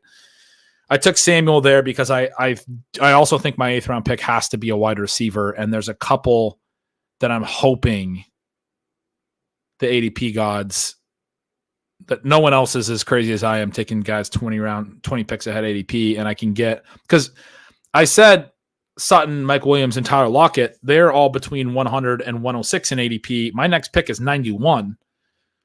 but they're also the second, third, and fourth highest available receivers by ADP. So, I mean, there's a lot of picks there's 12 picks until I'm up again. So if 4 people go wide receiver, I'm screwed. A slow, lonely tear fell down Star Kindler's cheek. Tyler, yeah, I mean, temptation's always fun, man. Benjamin's right. No balls, cojones, or huevos. I didn't have it in me, man. I didn't have it in me. Matt said, no one's ever tried triple tight end, so we can't know. The hidden EV is Kittle getting you a paid subscriber that covers your puppy cost. That would have been fun. Get your guys. I like this. Yeah, I went and got Curtis Samuel. That was definitely my guy. All right.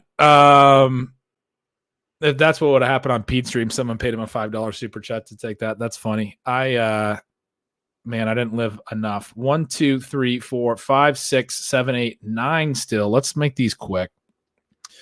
We are at 220. I gotta wind this down. Justin Fields is in this draft.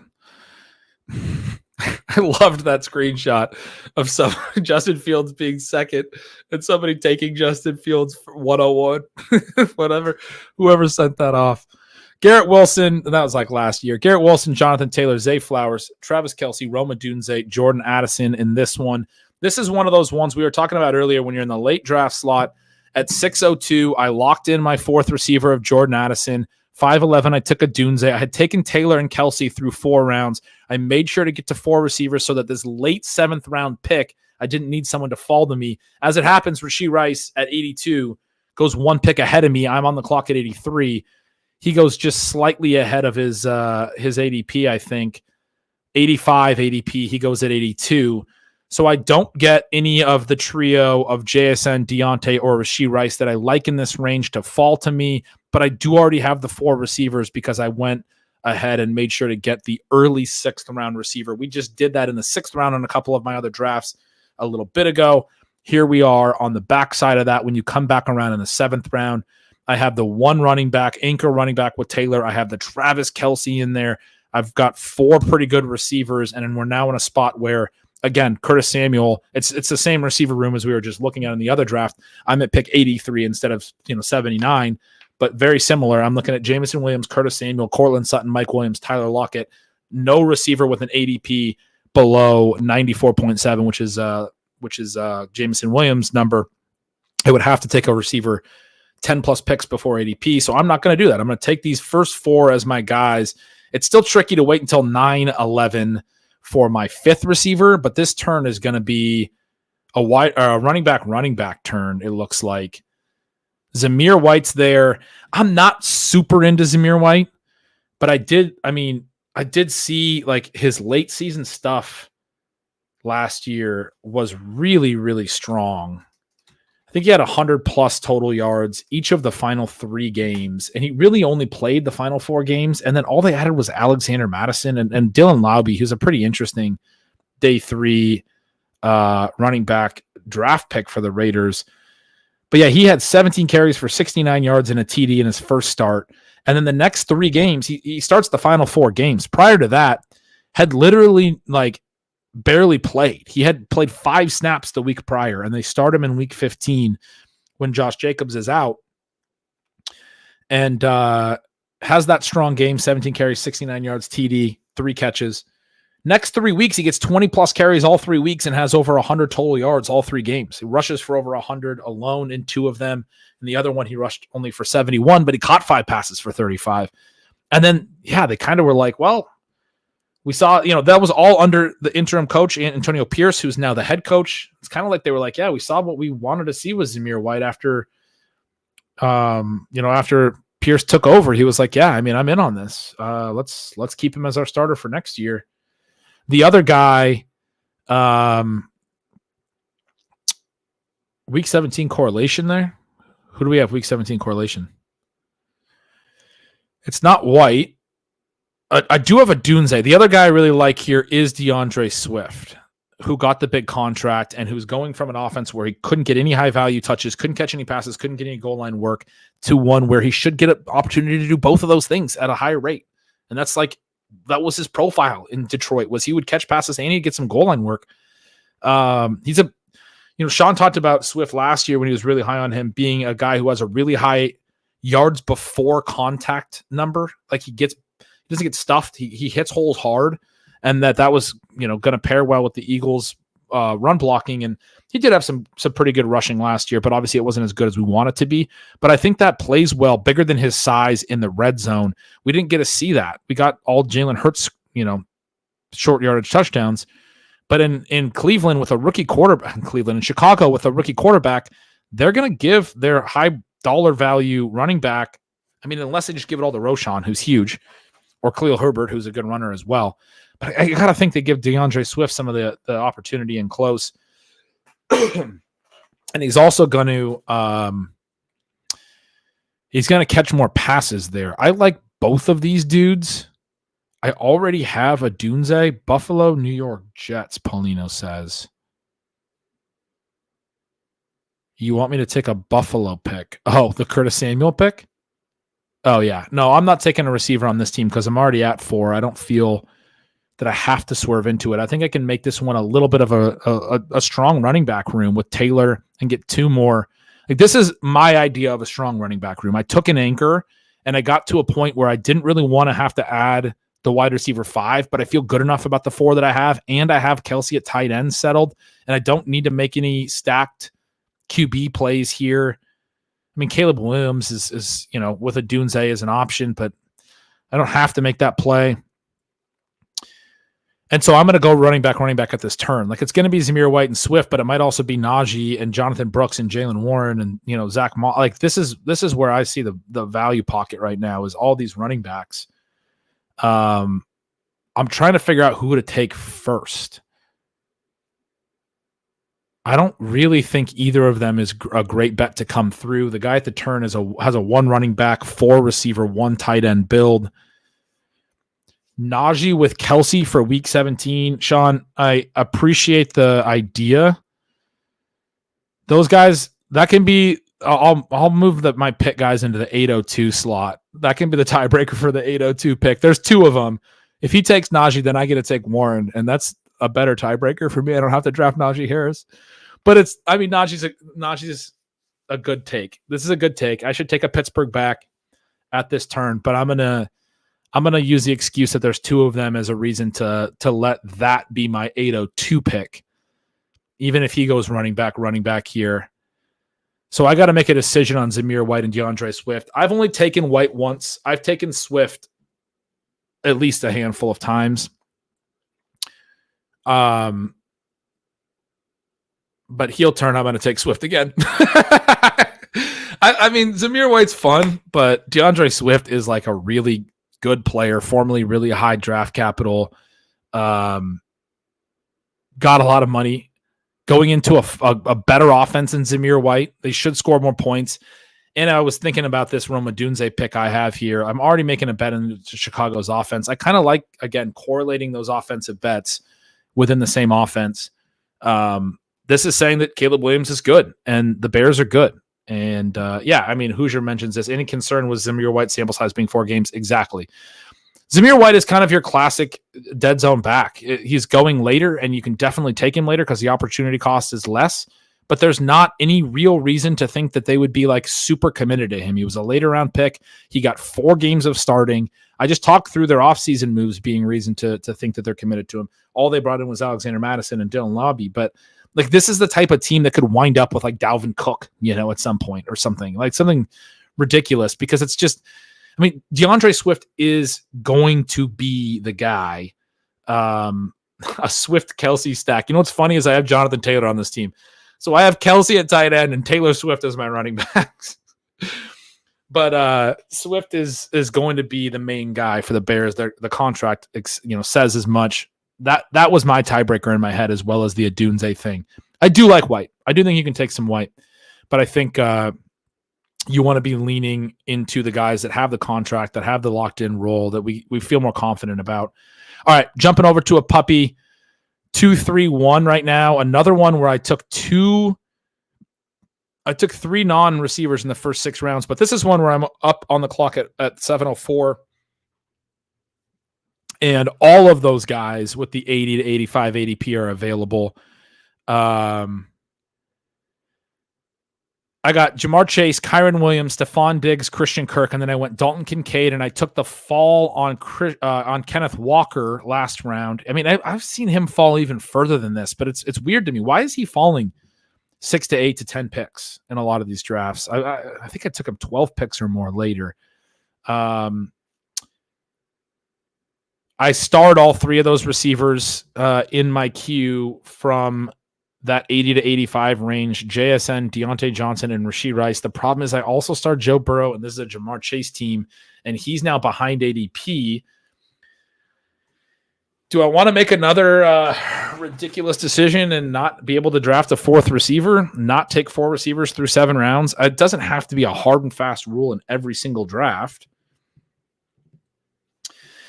Madison brings it up. This is a classic debate. Burrow means a weak wide receiver room, but with Downs and Wicks available late, is doable. Yeah, I mean, there's wide receivers that I think I can get at 8-9, especially in a room like this where the wide receivers are sliding a little bit.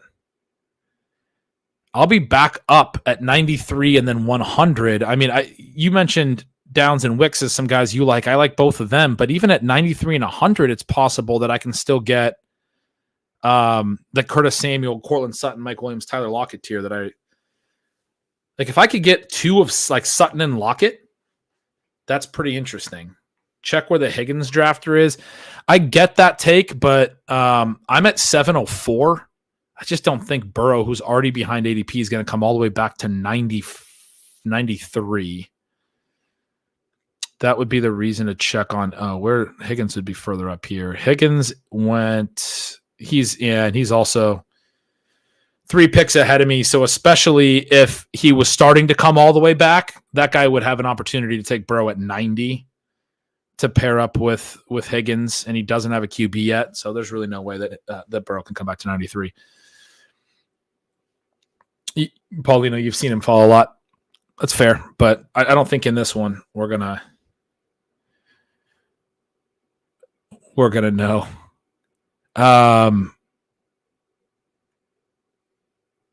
Yeah, I'm going to do the don't try this at home, folks, and take Joe Burrow.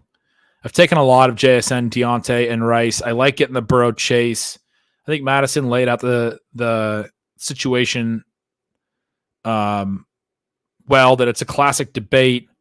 A big part of me making this decision is I do feel like this is a badge heavy room for me to make this risk. There's a lot of red badges here, and there's a lot of receivers in the first 3 rounds. I was gonna make the case that maybe the receivers wouldn't go super heavy here. They probably will, and I'm probably going to be making the same face I was just making in that other draft when I'm back on the clock here in that one. All right, just a handful more. Let's go to Chihuahua. We got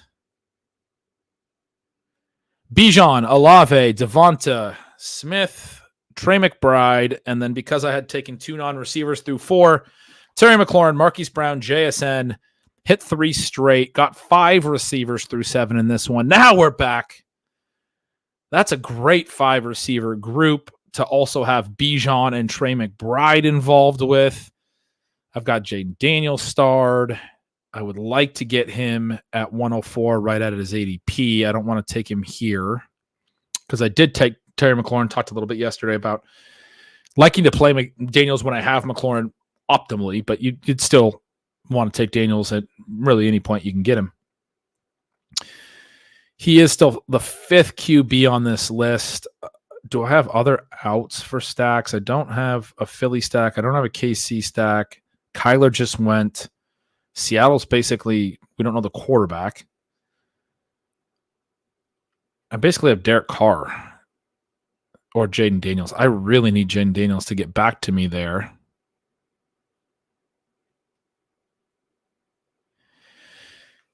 I was going to just take Daniels, but DeAndre Swift's also here, about 6th pick. About 6 picks before ADP. I just talked through liking DeAndre Swift a lot. I think it's just a really nice value to get him at 805. If I don't get Jaden Daniels, I'll have to do some other kind of stacking late. But to be able to have these strong 5 receivers and do Bijan Swift with a McBride as well. I'm going to push quarterback. Famous last words. I do that more than I should, but I'm going to push quarterback. Sean says I give myself Caleb outs by doing that. I could play a Caleb Swift stack. That makes some sense. Could play through the Bears quarterback there. Do like a Komet thing as my tight end too, maybe. All right. Jump into this BBM. Where am I? There I am at 105. Justin Jefferson, Jonathan Taylor, Kyron Williams, T. Higgins. So this is one where Kyron Williams. So I get on the clock at 20, and Jonathan Taylor's there, and he's the clear ADP value. He's a 16 ADP. Saquon Barkley was also there. So the two running backs are the clear ADP values. I take Taylor, and then I get back around at 29, and Kyron Williams is still there. His ADP is 21. He's 8 picks behind ADP. So I start Jefferson, Taylor, Kyron Williams, which, I mean, I'm going to take that if you're going to give me that. I think Kyron Williams is a second-round pick, probably. I talked through that as it related to the Zach Robinson conversation and all the stuff I was talking about with Atlanta earlier on the stream about how that offense works and why they keep him on the field. So I get Higgins in the 4th. Probably debated this Dalton Kincaid pick, but then I get Kincaid after ADP. And I really like him. He's a 49.4 ADP. I get him at 53. And so Keenan Allen was after ADP there too. Xavier Worthy would have been a pick. An interesting decision there to take Kincaid and still lock in an elite tight end. It was my last chance to take one. Both Kittle and Pitts go before I get back up. Decided I wanted to lock that in even though I only had 2 receivers. I do get Addison on the comeback. Bails me out a little bit. And JSN's the only one who's gone here. And so this pick, it could be Rashee Rice, and I talked a lot about him earlier, but man, I feel like I'm taking him everywhere. And this is a good opportunity for me to get another Deontay Johnson, who I do like. He's only my 4th receiver, but it's, he's boring. He's a target hog, but probably not super efficient type of play. It's more like usable weeks. It's more like high floor than high ceiling. Well, when he's your wide receiver 4 on a team where you got 2 anchor running backs and Dalton Kincaid, I think that makes more sense. It lengthens those top 4 receivers a little bit just in terms of stability and volume and target volume and all of that stuff. So I'll definitely have to hit on some upside for this wide receiver build later, but with T. Higgins and Jordan Addison as number 2s as my other 2 receivers other than Jefferson. I didn't even realize I went Jefferson Addison here. So this is going to become a JJ McCarthy late round thing. Better not auto him, but I'm gonna star him so I keep that in mind because I'm not doing a lot of these double Vikings things. So that was an interesting decision there.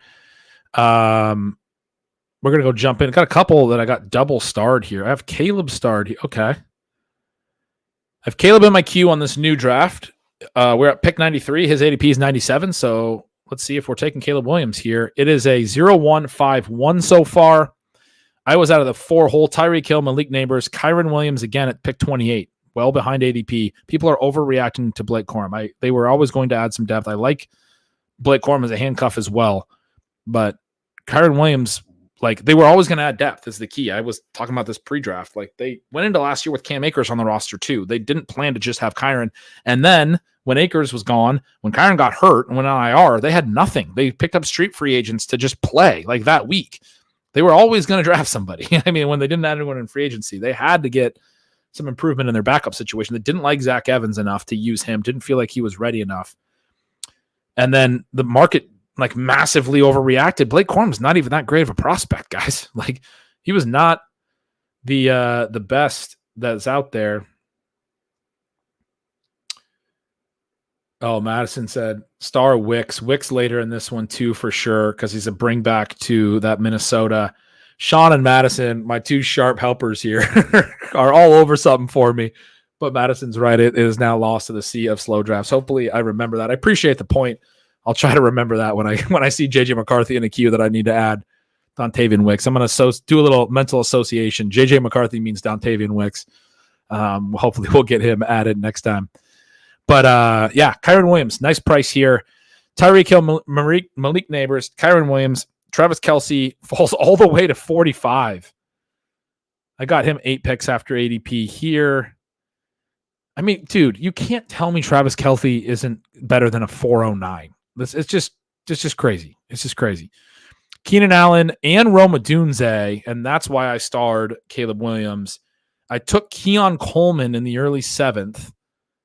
I guess I just want to get a share of him. I took him over Deontay, and he's super fun. But I already had two. I guess it was behind ADP. I already had 2 rookies in this build. I kind of probably would have preferred Deontay Johnson there, but I guess the big ADP gap is what got me onto Keon Coleman there. Both Chicago receivers, Keenan Allen and Odunze. My hope was that Caleb Williams would come back to 93. He does. The DJ Moore drafters on this side of me. I could maybe push Caleb to 100, but that would require him to get past ADP. The thing is, he's the 3rd QB available by ADP right now. I have Kelsey, not McBride on this one, because Kyler Murray is 15 picks behind ADP. He's a really fascinating pick here. And then I could take an RB2, which would be a Jalen Warren, James Conner, Raheem Mostert are the top ADP guys. This is a Caleb pick for me, I think. I think I get maybe a little bit too conservative with these picks, but I think when I go Keenan and Odunze, it's just so key for me to get Caleb to make this work, and it's only 4 picks ahead of ADP here, and I would need him to fall behind ADP later. I also think there's a little bit of a thing here where if I take Caleb, it maybe pushes these guys on the turn who don't have a quarterback yet further towards taking Kyler and Dak. They might already go because they're both behind ADP. And we have CeeDee Lamb's drafter actually already has taken Mahomes, so he may not take Dak. I was going to say we have a Lamb drafter there. We do have the McBride drafter without a quarterback out of the 11 hole. And so the point I'm trying to make is just, if all the QBs are falling sometime, like, I don't know. If I take Caleb here, I think 2 of these 6 picks before I'm back on the clock might be quarterback, which this tier looks bigger than 4 to me. I mean, even if Warren, Connor, and Mostert all go, I don't mind dipping down to the Trey Benson group or even Javonte Williams if I'm going to go running back. I have 5 receivers. I mean, David Njoku is a pretty nice pick here, but his ADP is actually behind Caleb Williams. I'm going to go Caleb Williams. Sean says it too. Just complete the stack. So many running backs to come back. And that's really what I'm thinking is like, this is a situation where the value in the room is at quarterback and then a lot of value at running back, or not a lot, but there's not value at receiver or tight end. So if it's at quarterback, I'm not going to take a different quarterback than Caleb here. I mean, I could have taken Kyler and then hoped Caleb came back too, and then backstacked Kyler. But I mean, Caleb's the one that I really preferred. And then if running back's the other spot where there's value, but I think it's pretty deep here into Benson and Javonte. And this pick doesn't even have to be a running back. It would be a nice RB2, but it could be Njoku or Bowers as my tight end too. I think you just take Caleb and you say the rest of it's flat enough that we'll see what comes back. All right, 4 more to get to, and then we're going to wrap this up. 2 stars on this one. I like this team. CeeDee Lamb, Nico, Diggs, Stroud. We looked at this one yesterday. We talked a lot about the Stroud-Andrews thing. Kincaid comes back. JSN, Rashee Rice. I got Warren and Benson yesterday. Talked about really liking the start of my 0 RB build there. This is a fun team. Got the Kincaid element. Got 5 receivers that I really like with Rashee Rice as the 5th. Reached on JSN and Rashee Rice quite a bit, but I wanted to get receivers in that spot after I'd already made the stack with Stroud. Got my running backs behind that. We're still sort of in this QB window. There's some value at QB, but I can't stack any of these guys. I don't have Purdy, Tua, or Lawrence stacks. Those are the 3 of the top 4 guys by ADP. Dallas Goedert is the other one. I could go tight end too. I don't really feel the need to chase Dallas Goedert right now. I think it's just continue to build out the running back group. So this is what we haven't gotten to a lot of drafts where I get to round 10-ish, but this is, when I do this, when I go 5 receivers through 7 and a full 0 RB, especially when I've already stacked up my QB and hit an elite tight end with it. First 7 picks here are a stacked QB, 5 receivers, and a tight end. I'm liable to then just take running backs for the next 6 rounds is sort of the point. So I started, I opened that can. I started with Jalen Warren and Trey Benson. I really like Chase Brown. I can't really see any reason why I wouldn't go him here. He's the next running back available. Tyjae Spears is right behind him. I like Tyjae Spears too. He's another one that I could go with. But those guys are definitely a tier ahead of Ezekiel Elliott and Blake Corum, who come next. I'd like to get them both. I'm just going to take Brown, star Tyjae, and if we can finish with this portion of the draft with Jalen Warren, Trey Benson, Chase Brown, and Tyjae Spears, with the 5 receivers I have, Lamb, Collins, Diggs, JSN, and Rashee Rice, with Kincaid, with CJ Stroud. I mean, good luck to all you guys trying to win this tournament.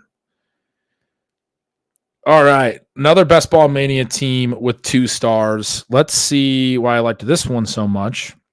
Jamar Chase, Brandon Ayuk, Malik Neighbors, Zay Flowers, Dalton Kincaid. I took a severely falling Kenneth Walker, and then I got Joe Burrow to stack with Jamar Chase. Got him behind ADP, got Walker behind ADP on a 0 RB through 5. And so in the 6th round, it was nice to get a little ADP value. Look who is in the top of the ADP queue here. I get on the clock at 92. I like this team a lot because it's got 1 QB, or because it's got some fun stuff in it. It's got the stack QB, all that other stuff. But one thing it has through 7 rounds is only 4 receivers. We just saw last one that I double started had 5 receivers. I get pretty stoked about having that 5th receiver. I have Burrow stacked with Chase. I have Ken Walker as my only running back. I have Kincaid. I have 4 receivers, though. I can easily add a 5th receiver to this. The top receiver that made it to 92 in this room is Rashee Rice, falling behind ADP.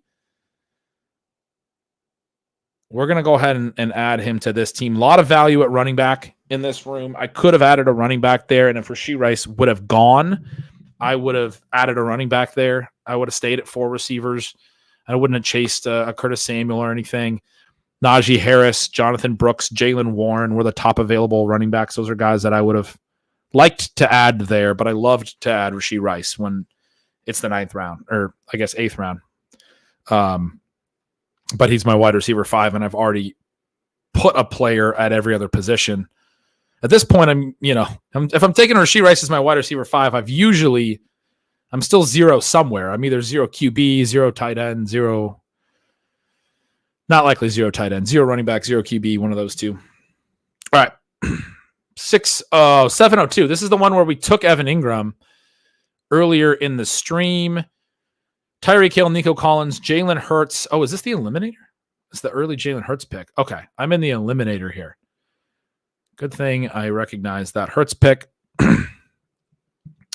Yeah, Madison, great point. Rashi's going at 2023 Sky Moore prices now. Except, this is your point. Sky Moore had not done anything. We were projecting him to be good. Rashee Rice had a 2+ yards per route run as a rookie. Guys, he didn't even run a full route share until week 14. They brought him along slowly. I understand there's all this off-field concern and all that stuff, and maybe that's why they brought him along slowly, et cetera, et cetera, et cetera. We know he's good. He fit into the offense. He had a great playoff game in round 1. Ended up not doing as much the rest of the playoffs, but was still playing a ton in the play. They leaned on him once they went to him in week 14. They leaned on him through the playoffs. He still got 8 games of full route share and was good in those games. He shouldn't be going that late. Even if there's going to be a suspension, he shouldn't be going that late. Yeah, FF Doom. Rice can do more in 8 games than Sky has in his whole career. I think he can do more in 3 games than Sky has in his whole career. This is the eliminator. It's a 0 RB build. I stacked up Jacksonville. We talked about this one earlier on the stream. I already had 4 receivers. I do already have a Jalen Hurts. The turn was a Dunze and Brian Thomas.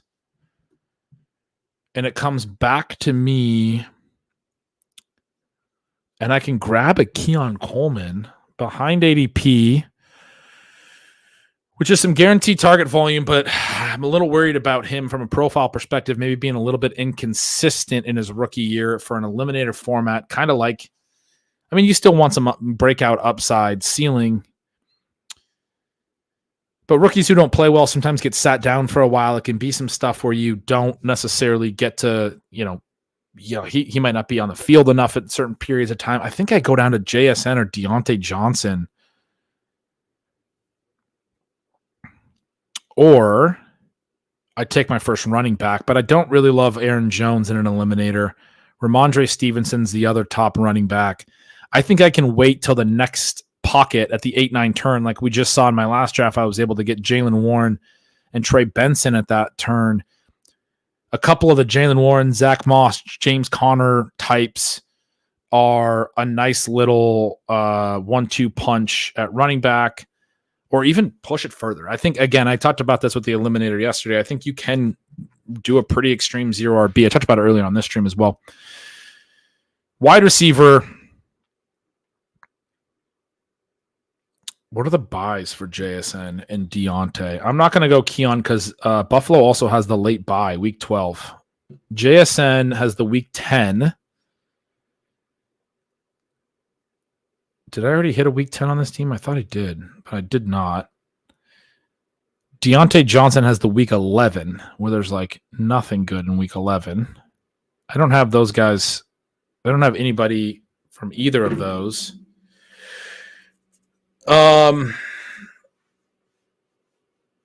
Where am I more likely to take a running back next round? I guess it's probably week 11. Trey Benson and Jonathan Brooks are both there.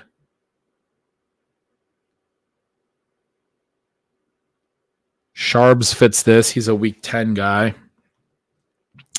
Maybe that pushed me to Deontay more. Deontay is the ultimate floor play, man. Like, as far as an eliminator goes, there's so many eliminator-ass picks on this team. Christian Kirk, Keenan Allen, Evan Ingram.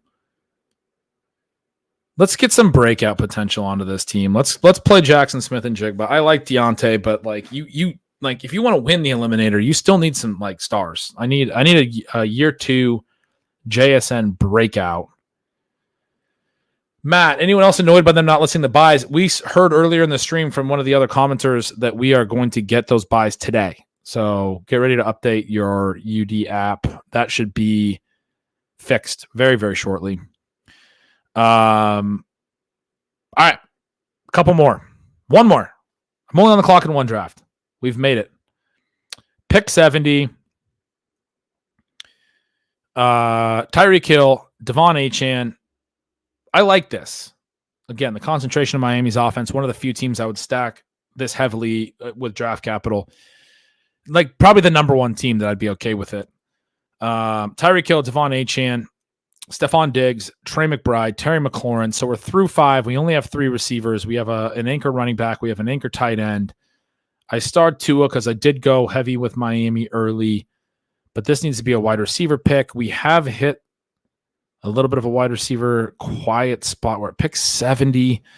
Again, I'm looking at Keon Coleman and Brian Thomas. I tend to like JSN and Deontay Johnson straight up here and Rashee Rice straight up here. Who does Miami have week 17? Cleveland? Is that right? Yeah, Cleveland. Do I have any other correlations here? I think Keon Coleman could make some sense here.